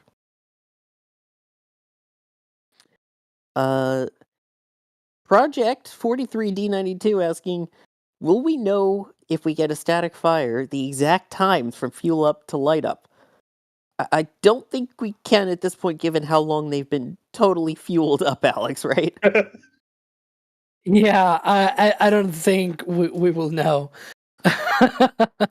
It's being sort of in a holding pattern for a while. Yeah, that minor detail of just being holding a little bit. Here's one that's really interesting. Keon is saying, does New Glenn use hydrogen in the second stage? And if yes, why if the first stage uses methane? Alex, you want to take that one? Yeah, so it uses the hydrogen on the second stage, yes, and then on the first stage it uses methane, liquefied natural gas, very purified, so it's methane. The reason why they do this, it's sort of like very similar to how, for example, Stoke, it's doing that for Nova. Hydrogen upper stage, it's high specific impulse, it's very efficient and whatever. Other companies don't like to go through that hassle of having to deal with hydrogen, and that's completely fair. Different companies just follow different philosophies. SpaceX decided to make both stages being methane. In the case of New Glenn, it is first stage methane. It's a very high density, very high power stage. Essentially, it's a very high power fuel. It's lower density than kerosene, but it's higher performance than the kerosene, so it kind of compensates, and it's also burning a lot more clear, which for refurbishment and reuse, it kind of works a lot better than the kerosene, so it's quite much cleaner in that sense. And the second stage, again, high energy, high efficiency kind of deal. And so, it's not the only company that has gone for this approach, where you have a reusable booster and an upper stage, where the upper stage is running on hydrogen. Again, Nova from Stoke Space, they have an upper stage that runs on hydrolox, and that upper stage is even reusable as well. So, there's a lot of companies out there trying different things that are not, let's do Starship 2.0, right? And that's exciting. It's also similar, again, to Vulcan. And Vulcan, yeah. Yeah, that's also a Methalox or LNG LOX first stage with the Hydrolox second stage. I mean, you tend to see them a lot more on second stages than first stages, but we see him on first stages. Hi, Artemis. How's that leak going? Yeah, minor detail. There's still that pretty bright flare stack. I mean, we saw that earlier. We saw a lot of things earlier that looked like they were about to go for a static fire and then maybe either did a hold or an abort or something like that. Alex, can you kind of recap some of the indicators that you saw and that we all noticed prior to what looked like that hold? Yeah, when you get close to some kind of engine testing or something like that, doesn't necessarily have to be a fire, but any kind of engine testing, you want some pressure on the tanks, and of course when you're trying to launch, you also want that pressure because it's going to be your pressure to keep the tanks from bending from loads and things like that during flight. But even for a static fire attempt or any kind of engine test with your rocket, you still want that pressure to be able to run the pumps. You need some back pressure on those tanks. And so one of the things that you see is those vents stop, right? And we saw that with New Glenn. We saw that probably might have been like 30 minutes ago when we saw those vents immediately closing. They stopped, and when they stop, that means the pressure starts rising on the tank, and they are going to flight pressure. And so it was like, ooh, what's going on, right? And so we don't know what happened. There was a big flare from the flare stack, the one on the right there, which is the one related with the reclaiming of the systems on the methane and hydrogen tanks on this rocket. So maybe that was some sort of hold, some sort of abort or something. We really don't know, right? But we saw a change in that activity that pointed towards something like that, something about, going up in pressures on those tanks. If we see something like that again, oh boy, right? We can't rule it out, and that's the thing. I saw Yeah. someone say detanking question mark. As of right now, there is no indication that they are detanking. As from everything that we can see, both with Max's camera on the ground and Jerry's drone in the air, the frost lines haven't changed. Where the venting is coming from hasn't changed. This looks like they're still in a top-off mode. And there's Yeah. no indication that they're detanking yet. One of the things that we will see if they are detanking is things like defrost and everything. But obviously, as I said a long time ago in this broadcast, we've been live for a while, right? But it's this thing where I said it's a white rocket, so things like frost, it's there, but it's very hard to see because it's white on white. Whereas on Starship you have white on silver from the metal, right, from the stainless steel, or on Falcon 9 where you have the suit, so it's a bit grayish, a little bit blackish. So you have that contrast, and so you are able to see the frost with a wide, all white rocket like this. Obviously, the interstage and the aft module, it is not, but that's a TPS, thermal protection system. It is not the tank itself. In fact, it will be very impressive if those things were to get frosty, to be fair. But we don't expect those to get frosty. But, it's one of those things where if we were able to see that, we will also see defrost, flaking off, all of that thing where we will see, the levels going down on both tanks, and we will not see, therefore, that frost anymore on the tanks. But again, right now, it is still fueled. It is still going. Mm-hmm. There is still a chance of a static fire. So don't go anywhere. Promise. If it's happening, we're going to be here for it. Regardless, though, it looks like a wet dress rehearsal for sure at this point, given how fully loaded it is and given everything we've seen. We know it's at least a wet dress rehearsal, but that does not rule out a static fire potential, right? Ryan, I'll throw that one to you. Yeah, it doesn't rule anything out. We are still waiting here. We still have the possibility of this going, so stick with us. Could have something exciting soon. Maybe soon. We'll see here. Hopefully soon. Yeah, Hopefully. hopefully soon. Again, the reason we sound so confused and questioning about it is because we're all in the same boat as you. This is the first time they're doing it, so we don't have an exact idea of their timelines and how much commodity they have used or how much they have left or how long they can hold. All of this is brand new. It's the first rocket of its kind. It is the second wet dress rehearsal at least that we've streamed, with the potential maybe for a static fire. So wet dress with a chance of static, we'll call it. How about that?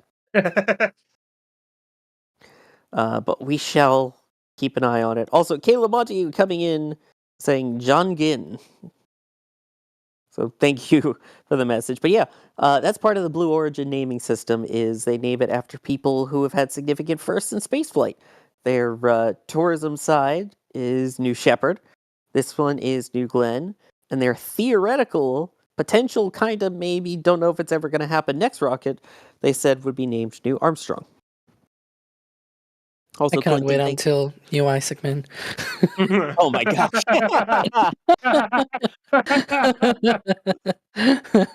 I'm joking. I hope it would be New Glover. I'm still rooting for Victor Glover to be one of the first guys to walk the moon. Just saying. I like him. He's awesome. He's so cool. Anyway. That's just a personal opinion there. Also, Clinton, thank you for becoming a Red Team member. Appreciate that. They also had a question, Clinton. Why does Blue Origin and SpaceX fully fuel their rockets for a static fire? Ryan? Well, you want as little amount of fuel in there as like you want only the fuel you need to use, maybe plus a little bit extra, so you don't cavitate your pumps, because that's not really, you don't want to do that. You'll basically blow up your engines if you end up doing that. So basically, they put a bunch of locks in there, just kind of hold it down, and they put only the amount of fuel they need to do it as kind of like a safety precaution. Hey, and also, for something like this, for the first time it's flying a rocket, if it is already a wet dress rehearsal, you've got all the fuel on board, so at least you've got the testing on that. Plus, it also gives you a good idea of the vehicle mass up to that point, right? So on launch day, when those engines ignite, this is how it will theoretically look and behave with the vehicle at its actual flight mass, flight pressures, all of that, if I'm not mistaken, too. Yeah, so. Thorough response. Yeah.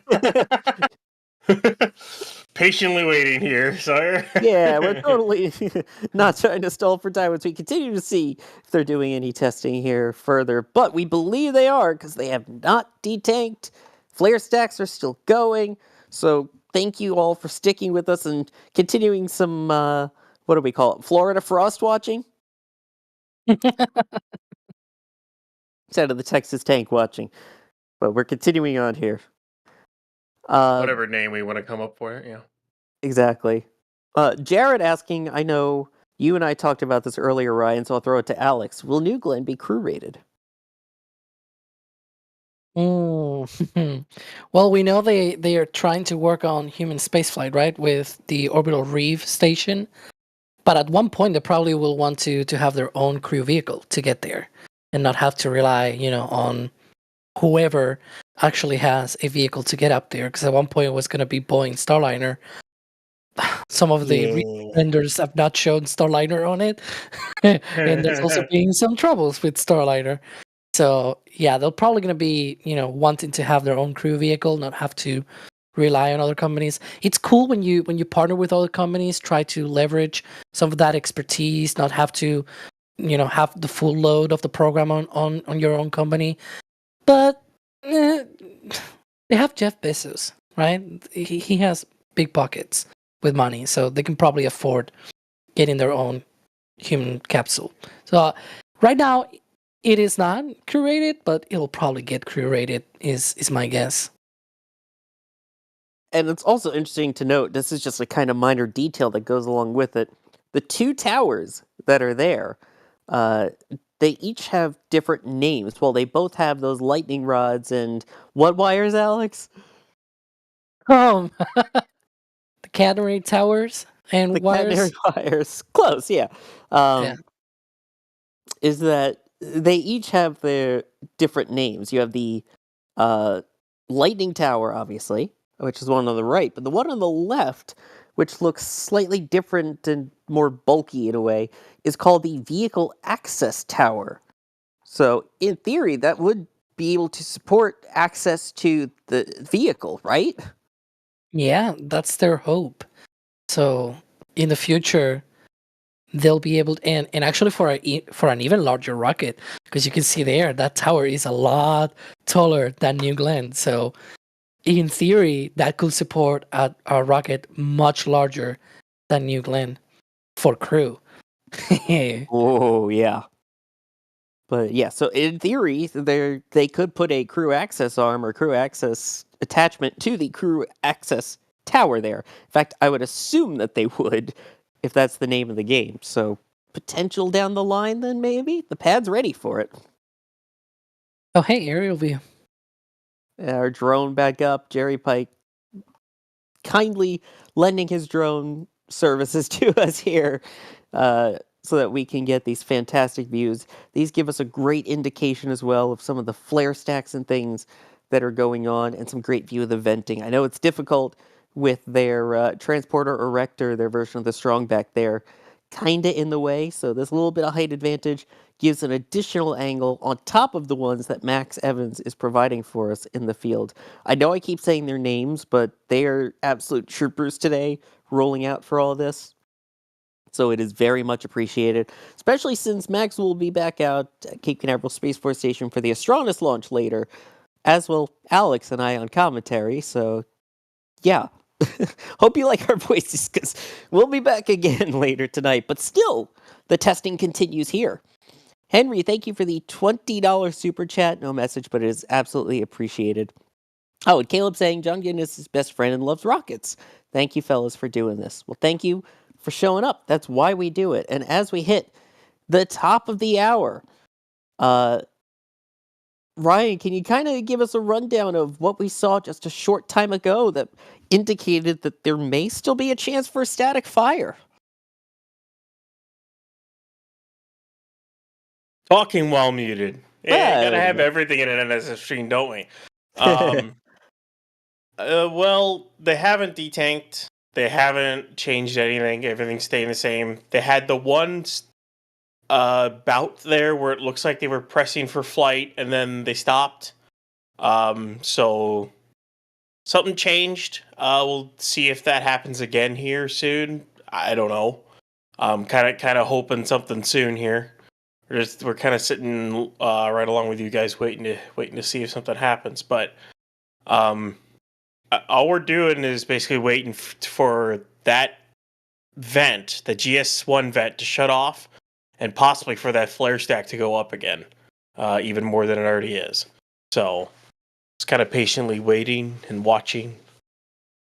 Yep, we noticed those vents getting a little bit stronger and then disappearing. The vents had stopped for the first time during the day. The flare stack on the right got extremely bright. We saw some ice coming off of the rocket, which very potentially could be a result of them pressurizing tanks to flight pressure. So, that's a lot of things that we saw there, and then it seemed like a hold. Definitely not a detank. I keep reemphasizing that because we are still here, flare stacks are still going. Don't go anywhere. There is still a chance, and as long as there's a chance, well, then there's a chance, I guess. Jerry's drone batteries apparently are the only other things that are running dry right now. Mine too. Let's see. GSF saying, are Blue planning to go for booster recovery on the first flight, or is that not known? I believe the plan, Alex, is yes. Yeah, so you're telling me there's a chance. Yeah, as long as it's a chance, there's a chance. Yeah, that's the name of the booster actually. That's because it's gonna be attempting a landing on that Jacqueline barge on the first flight. Whether they actually ace it or not, of course, that'll be up to see and watch when that happens, of course. But they're gonna try, and if they get close, that's gonna be data that they're gonna be able to gather. They're gonna be trying it and see if they nail it. Hey, if they nail it, wow, that will be quite an amazing thing. If not, well, that's data for flight 2. Flight 2 will be another attempt, and so on and so forth until they do it. So, yeah. They'll keep trying. Yep. Let's see. Again, I just mentioned, by the way, I should point out, for those who aren't sure, I pointed out that those flare stacks earlier got super bright. Ryan, can you kind of just give a recap for what those flare stacks are and what they're used for? Yeah, they're basically used to just burn off excess, well, it's either hydrogen or methane. Rather than dumping it in the atmosphere, they just burn it off. And you might ask why they don't reclaim it. You have to ask Blue Origin why they run a flare stack. I know SpaceX doesn't do it in their at their orbital launch pad down in Boca. They try to reclaim every little bit that they can. So that's kind of a question for. I think I just saw a bunch of ice fall off the stage. But that's a question for Blue Origin as to why they burn it off rather than try to recapture it as much as possible. So, yeah. They still have the flare stacks, though, at McGregor when they do the engine testing, right? If I remember correctly, yeah. Well, if you're not entirely sure, you can always check out McGregor Live, which is our 24/7 live stream of all the engine testing going on down there. In addition to Space Coast Live and Starbase Live, all of our 24/7 cameras there. Yeah. Oh, they do. What am I thinking? Literally looked over there. Yeah, they run those all the time. It's just I think New Glenn has it uses a lot of prop. So I would have thought they might want to try to recapture as much as they can. It kind of goes to that with SpaceX is there is so much prop that Starship uses is that any little bit you can get back is better because you use so much. And it's just the kind of way they set up their tank farm anyways. So yeah, these are some gas guzzlers here. They definitely hold a lot of propellant in those tanks for a rocket this big. Do we know how much fuel each of these have? All I know is it's a big number. I don't know if Alex has a spreadsheet or something with it. I don't know how much prop that this one holds. Yeah, I don't know exactly the quantities of both, methane, oxygen, and hydrogen on both stages. I'm not well versed on the amounts there. Do we even know? I don't think we've seen numbers of it anywhere. Yeah. At least that I've seen publicly here. I haven't seen anything privately either, but nothing I've seen publicly. But it's a lot. I think that's safe to say here. Yeah, it's a big rocket, so of course. Exactly. Keeping an eye on that flare stack there, it does look quite bright. Not as crazy bright as we saw before. But right now, still, it looks like that venting going on near GS1, which is their first stage. Have we seen any GS2 venting that I'm missing here? I'm trying to look out for that.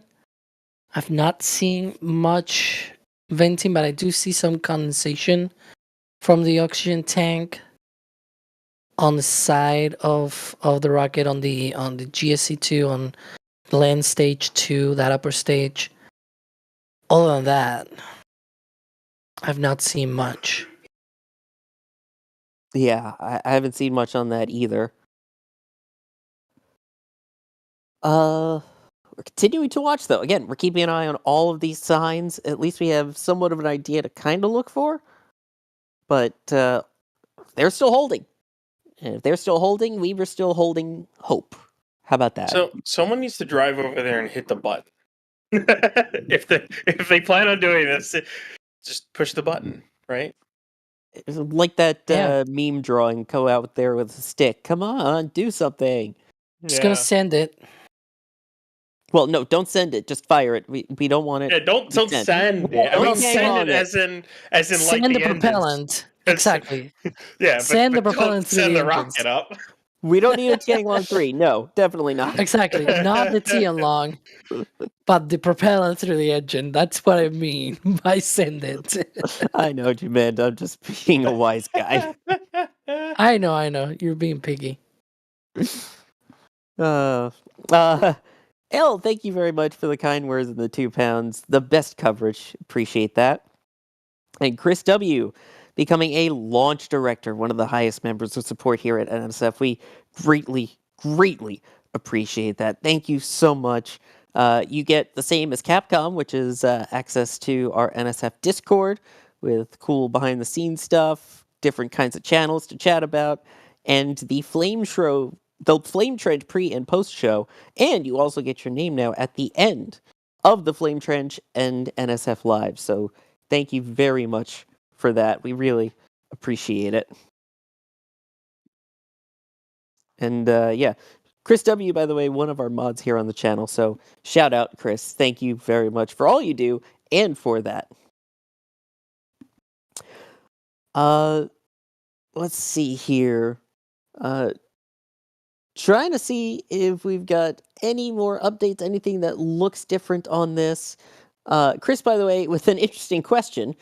I don't think we know the answer to, but how long is the window for this round of testing?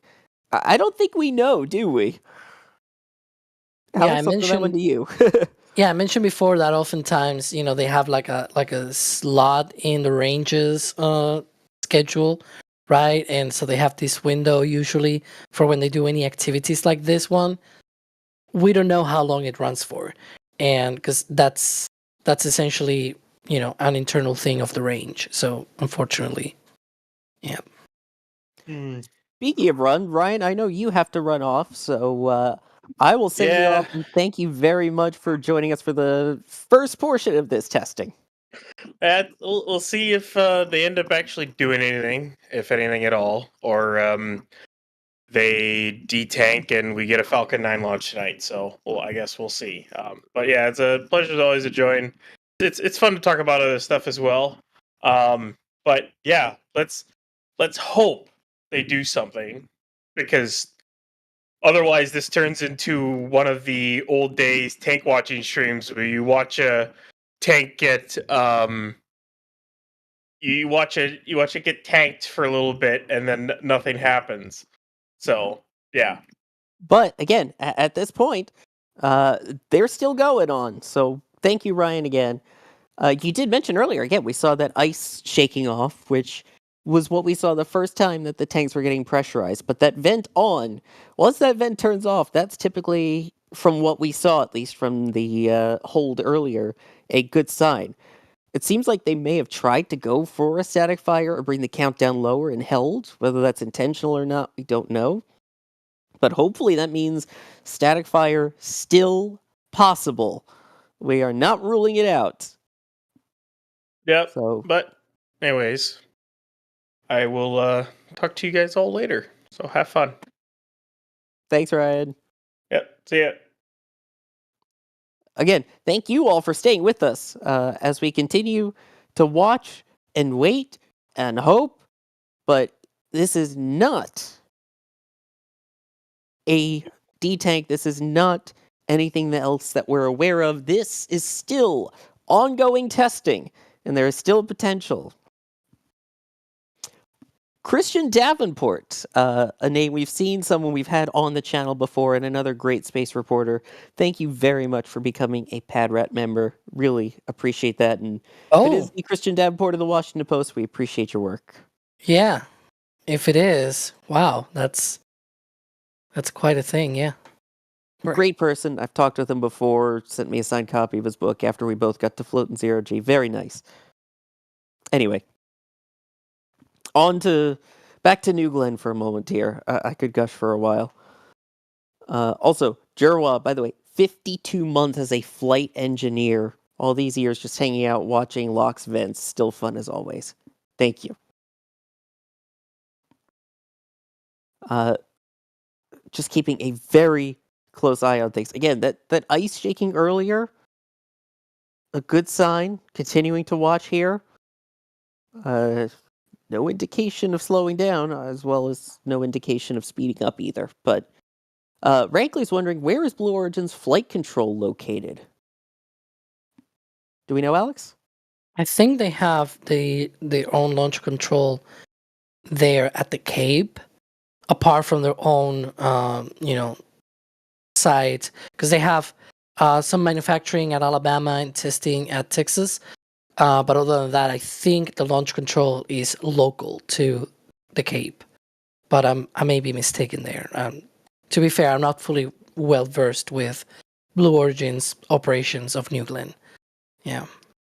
Well, we at least know where they're built, as we've seen them on pretty much every single KSC flyover we've ever done, as they have their manufacturing facility at Cape Canaveral, just outside of the visitor complex. So, I mean, people can drive right by and see it, in addition to us flying, where we've seen things inside of the 2CAT, the second stage cleaning and testing facility. We saw some of the original work on these boosters happening, actually, from a slightly open door that was ajar, although actually I guess it's still a door. Sorry, that was terrible. But yeah, I mean, we've seen all of the testing progress, not as openly as something like Starship, but still getting good views of it. So a lot of that work is done local to the Cape.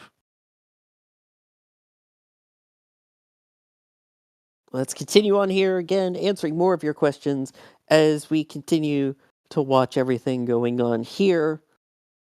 That's a very interesting question, slightly unrelated, but any space-related books you can recommend? Do you have any favorite space books, Alex? Not space books, but I had to read a lot of them for physics. Things about orbital mechanics and classical mechanics and things like that.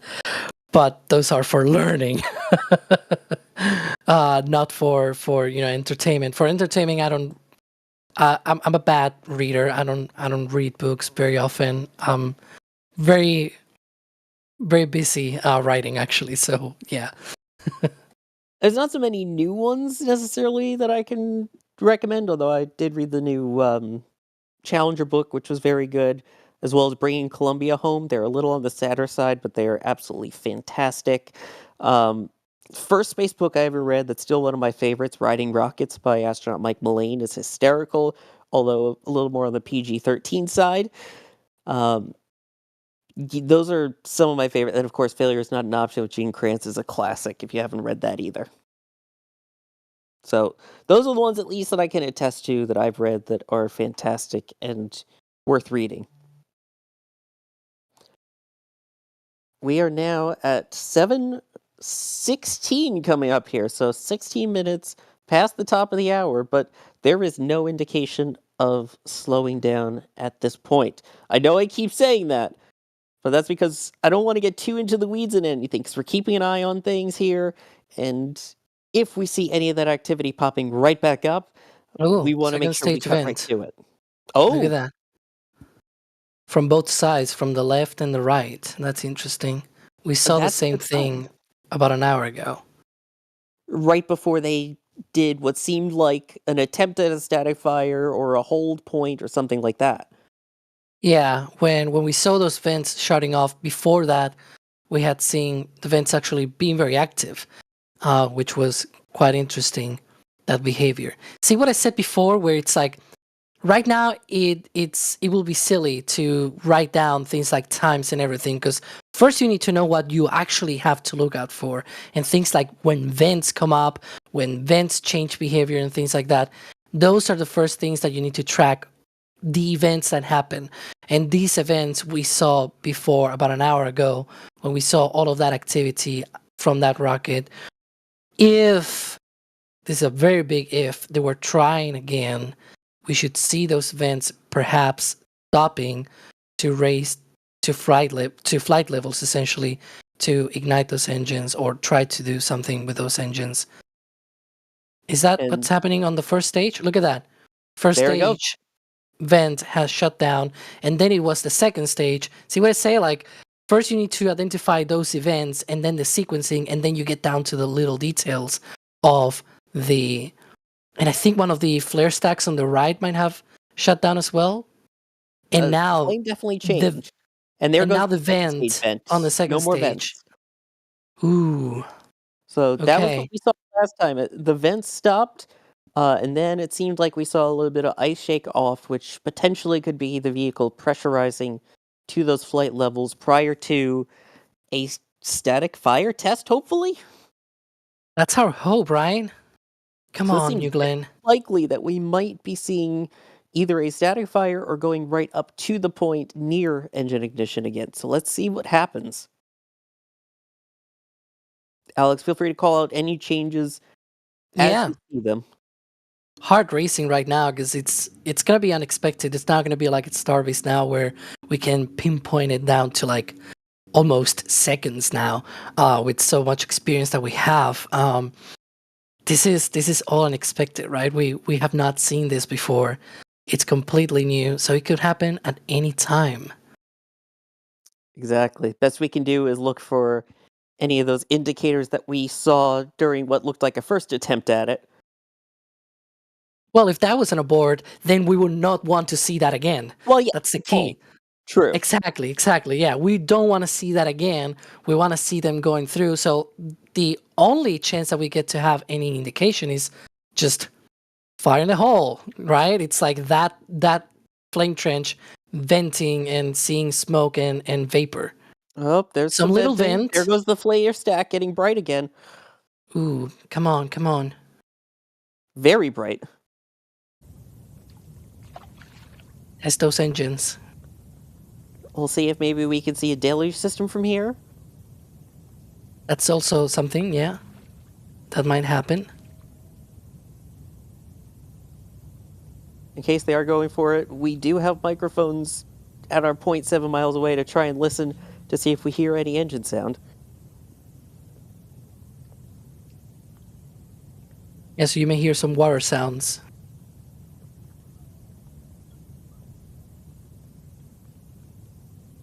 Do see a little bit of that first stage vent going. Hmm.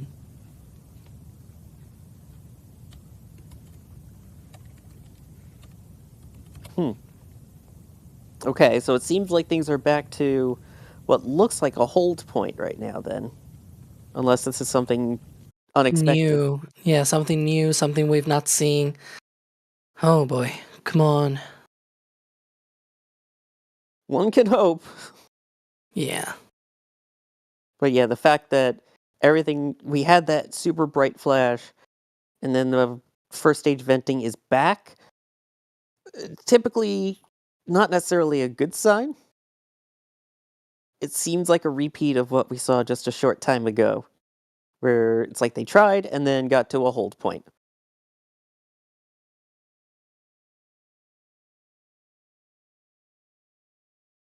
But again, so far, I mean, everything's still in one piece at least. Everything's still there. Flare stack's still going.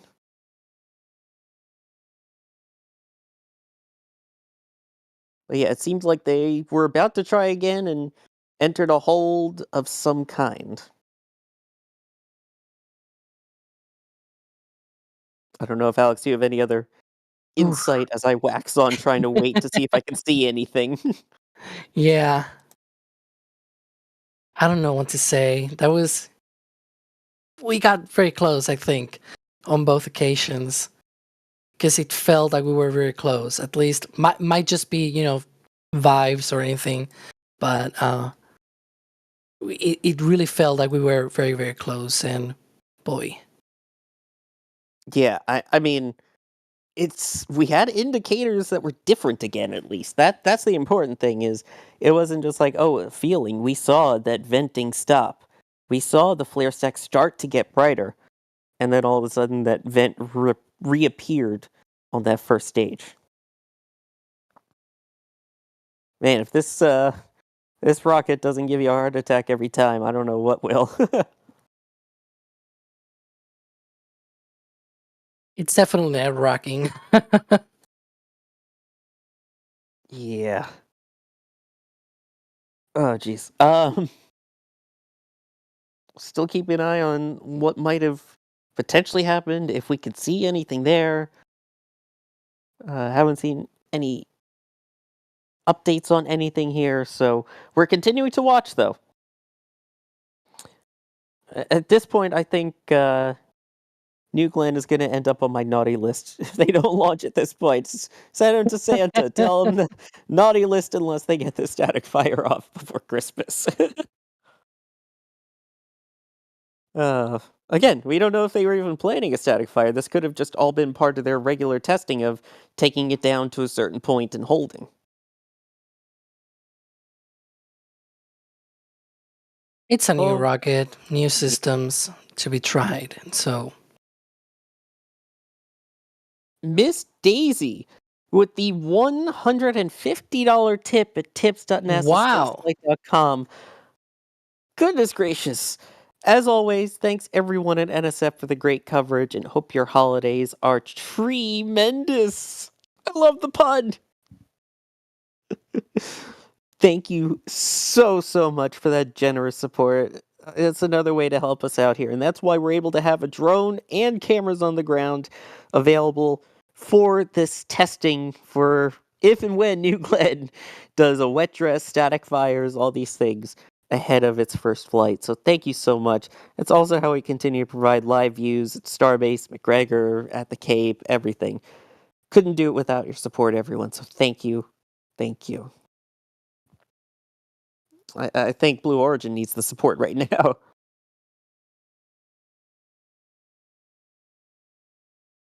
Uh, Still waiting to see here what's going on. But we're continuing on here. Again, it's not ruled out that they could still go for static fire.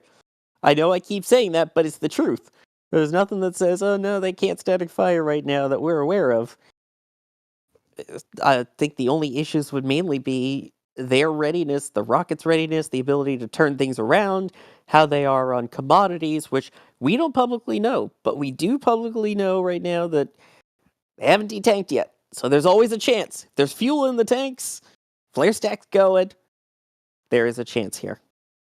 Trying to keep the mood light and positive and things as they go. Someone made an interesting point, and I don't know if you noticed that too, Alex, with the flashing lights. Did you catch that? On the water tower? Yeah. Yeah, it turned to red, and then when that apparent hold happened, like a minute later, it came back to flashing, which is interesting. I'm not sure if it's related. I'll probably have to go back to the first attempt, like an hour ago or so, maybe check if that's also the same. That's another thing, right? We notice some of these things, and then we need to go back to other attempts and see if there's some correlation, or it was just a fluke, it was just a one-time kind of thing. So that's one of the things that I'll probably have to do. Maybe not right now, because I'm on commentary, right? But if I was not on commentary, I would probably spend my time scrubbing through and going back and seeing that behavior if it's the same as well. But I can do that after the stream, if they do this testing and everything. Once we wrap up and all of that, I'll sit down very calmly and go through all the footage. You jinxed it. You said you were going to do what back through the footage?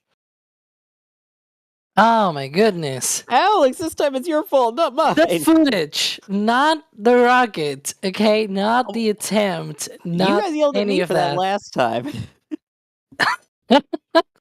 I didn't even say the word. I referred to the video. I did not refer to the rocket. They have not, that we're aware of yet.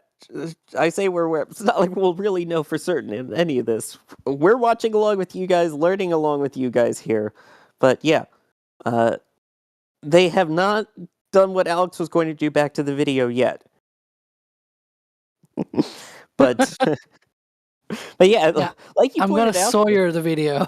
Ouch! Oh my god! It's the S word, Is right? that a verb now?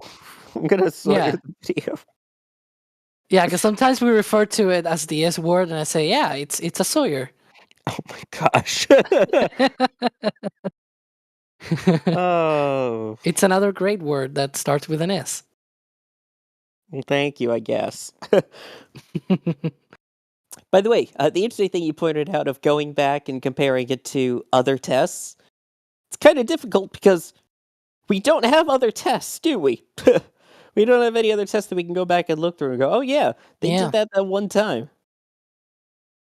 Yeah, it's not like, again, Starship or Falcon 9 where you go back and there's like hundreds of tests, there's launch countdowns and everything. It's not a thing that we can really do here.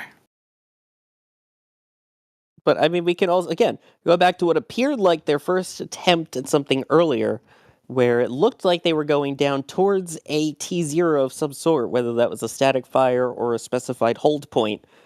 So we can compare it to that, where this time, again, it looks like they were going to either a T0 or a specified hold point in the count when this all happened. That's probably the best that we can do to compare. Yep. Let's see. And again, if we don't see, we will hopefully see engines ignite later tonight with Falcon 9 and Astronis, which as of now, the window opens at midnight, which is 4.5 hours from now. So the Cape is not done. There will still be more activity involving rockets tonight at the Cape. Yeah, that's in 4.5 hours. So more Yeah. activity. That is true. And of course, we are also keeping an eye on all of our battery levels out in the field to make sure that we have enough power to also show that in addition to this testing. We're keeping a very close eye on all of that too.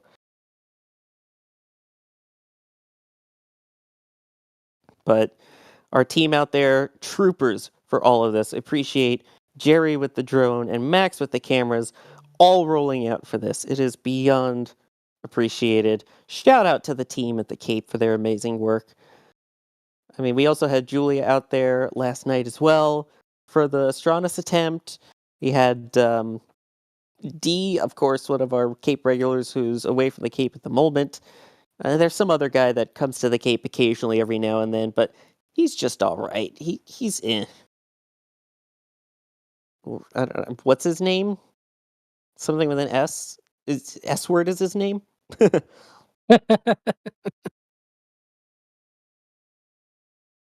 yeah, no, the Cape team absolutely doing a fantastic job. Shout out to them this year. 91 Cape launches throughout the year, and we've covered, well, 91 of them. Impressive, impressive. Also, Hugh, you cannot blame me. You cannot blame me. I may be the S word, but I didn't say it. And again, we don't know if it's a scrub or not, so we can't say for sure. Oh, shoot, I said it. But still, we don't have any confirmation that it is or it isn't. All we see right now is the continued venting of the tanks and the flare and the flare stacks. So we're continuing to keep a close eye on everything here. I'm sorry. It wasn't me either. Also, really, Kevin? You're gonna blame me too? Using the NASA Spaceflight officials account? Oh my gosh. I will not take this slander. Mr. Morgan Kell with a great question. Has Blue Origin tried to switch it off and on again? I mean, you say that, but it has happened. There have been launches where we know that there was a system that wasn't working, so they recycled the system, which is turning it off and back on again, and it launched in that attempt. It's crazy how many troubleshooting things they can do, Alex. Yeah. And that kind of works even with quick disconnects. You remember with SLS, they had this issue of, not being able to properly seat the quick disconnect umbilical port with the interface on the SLS rocket. And so all they did was just disconnect.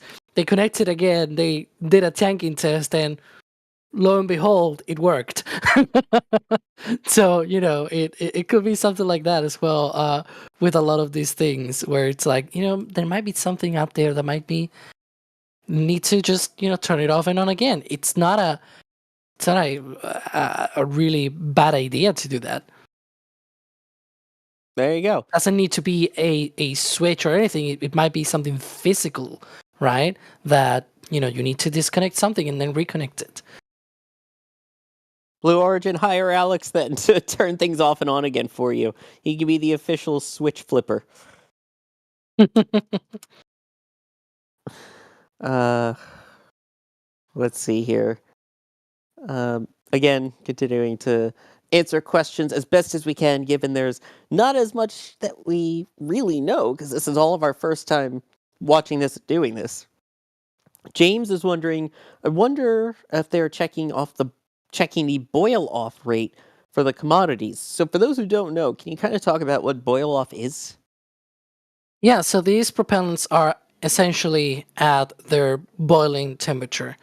And that means they are very, very cold, but it also means that they are essentially boiling off all the time, right? They are liquid, but they are in that transition, in that state phase where it's like they're still boiling. Sort of like water in a pot, and it's boiling off and everything. You still have the liquid water in the container in the pot, but there's a bunch of it that it's escaping in the form of vapor. Similarly here as well, you have a lot of that gaseous oxygen, gaseous hydrogen, gaseous methane coming off as you load those propellants onto the rocket, and as it sits there on the pad for hours and hours and hours that it's been sitting there. All of that boil off will eventually mean that you're going to be draining a lot of those commodities of your ground systems, of your storage tanks. And that means you eventually are losing a lot of these, right? And so they could be checking for those, of course. One of the problems today is that there's no official communication from Blue Origin, right? We went live hoping that they were, going to be doing some kind of big test, of course.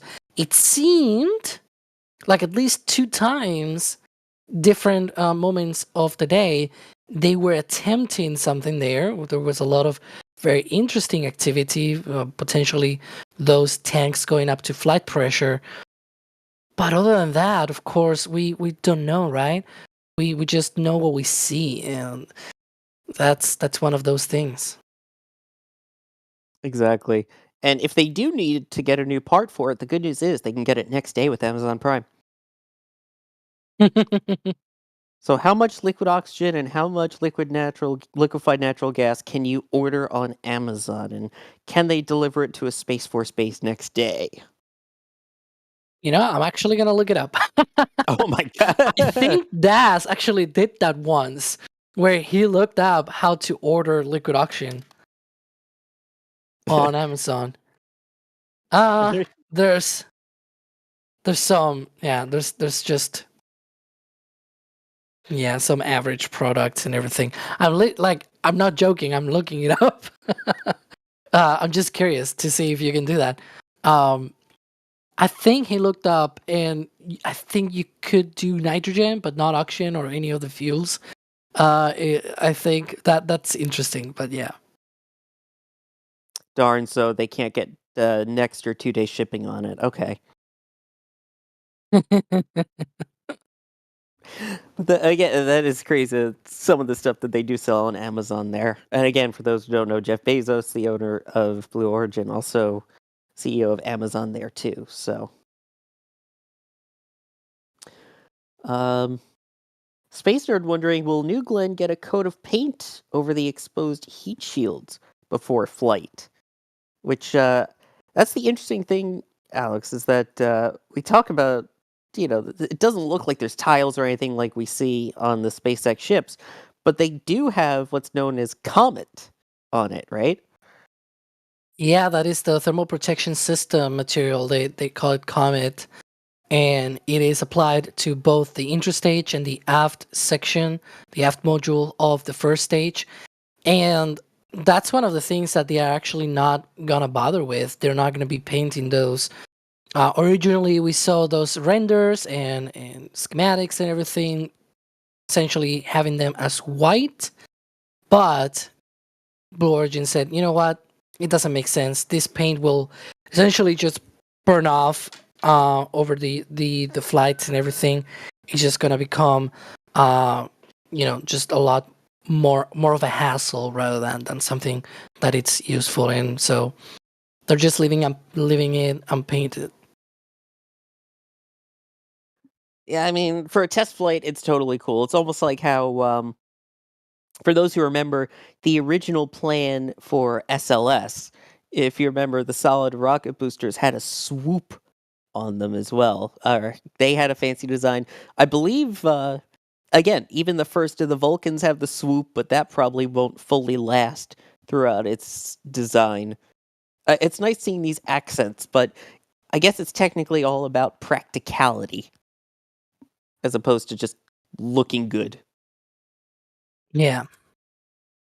Although, as they say, it is better to look good than to feel good, unless you're a rocket.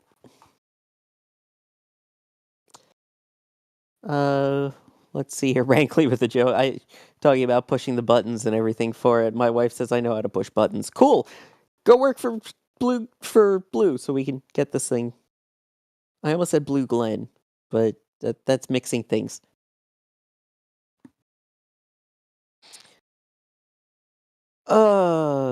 Continuing on here again. Right now, you see the rocket there. Those just joining. This is New Glenn. You see flare stacks going. This is Blue Origin's newest rocket, which has yet to fly. We saw them do a bunch of testing today, but it appeared to be a wet dress rehearsal for sure, given the fuel loads. A couple of times, we saw some unique points where it appeared as if the some of the lights changed, the ice started falling off the vehicle, vents stopped, and then the flare stack started going crazy. It appeared like they were going for either a T0 for a potential static fire, or they are going to get to, as we've seen with other SpaceX tests, a hold point where they would say, all right, we're going to go to T minus 40 seconds or whatever time they would choose and hold there and then reset. They've done that twice up to this point tonight. So it's interesting just to see those events happen, and we're learning with you. So it's not like we could say, oh, that definitely means X, that definitely means Y. We're looking at this and trying to figure it out at the same time as you of what does that mean? Were they going for a static fire or not? Were they going for specific testing or not? Is this normal? Is this not normal? Why is 6 afraid of 7? All of that. You know why, Alex, right?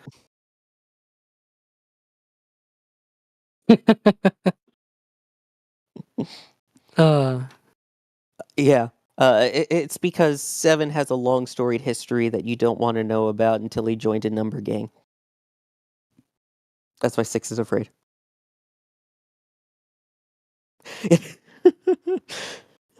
Can you tell we've been staring at this rocket for a long time just by how we're speaking at this point? It's been a long while, yeah. Here waiting to see something. Barney Rubble GBR saying Amazon UK selling liquid oxygen for about £20 for 22 liters. I think 22 liters is enough to fill all of New Glenn, right? Totally.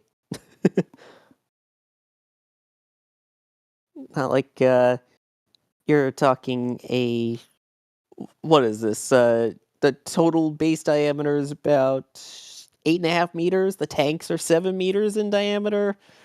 The first stage is 57 meters tall.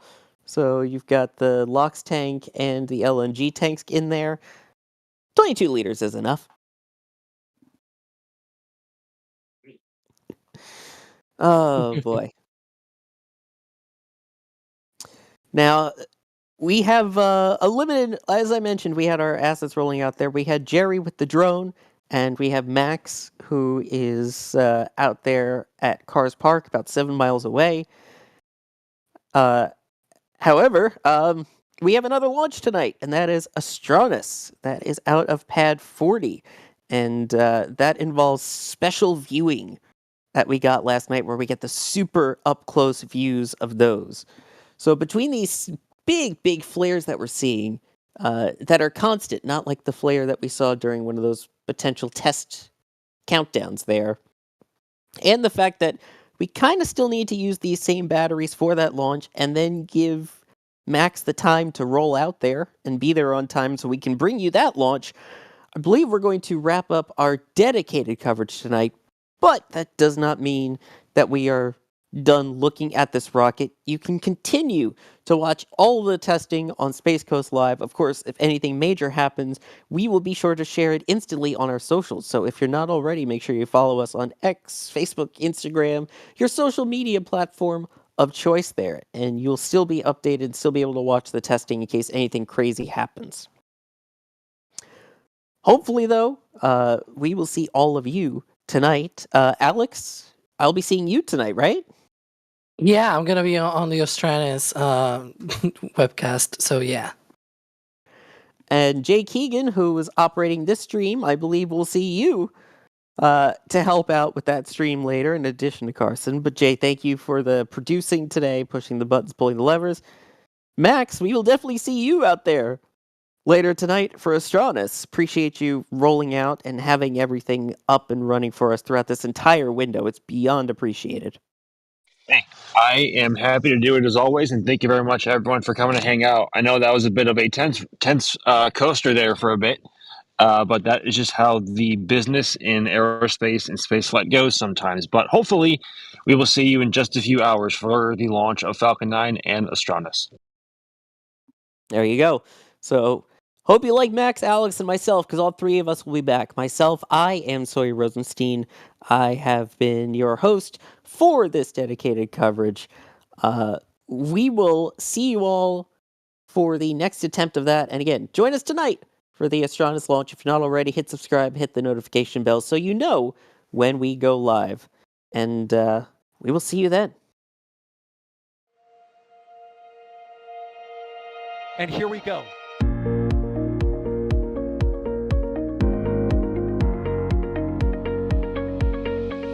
We have liftoff. Propulsion continues to be nominal. RTLS chamber pressure looks good. Doubling up. Roger, with planet. Water towers, fly! Yes! Tango down to nominal. Fighting downside speed off. Bring in speed off. Off. It's orange! Oh my god! Oh my god! Decollage. Put that in the big bag, 343 unfolds to go. Indeed. We rise together, back to the moon and beyond.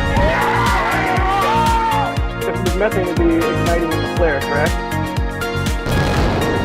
Yikes. You dead? Sure. We don't need any more of these.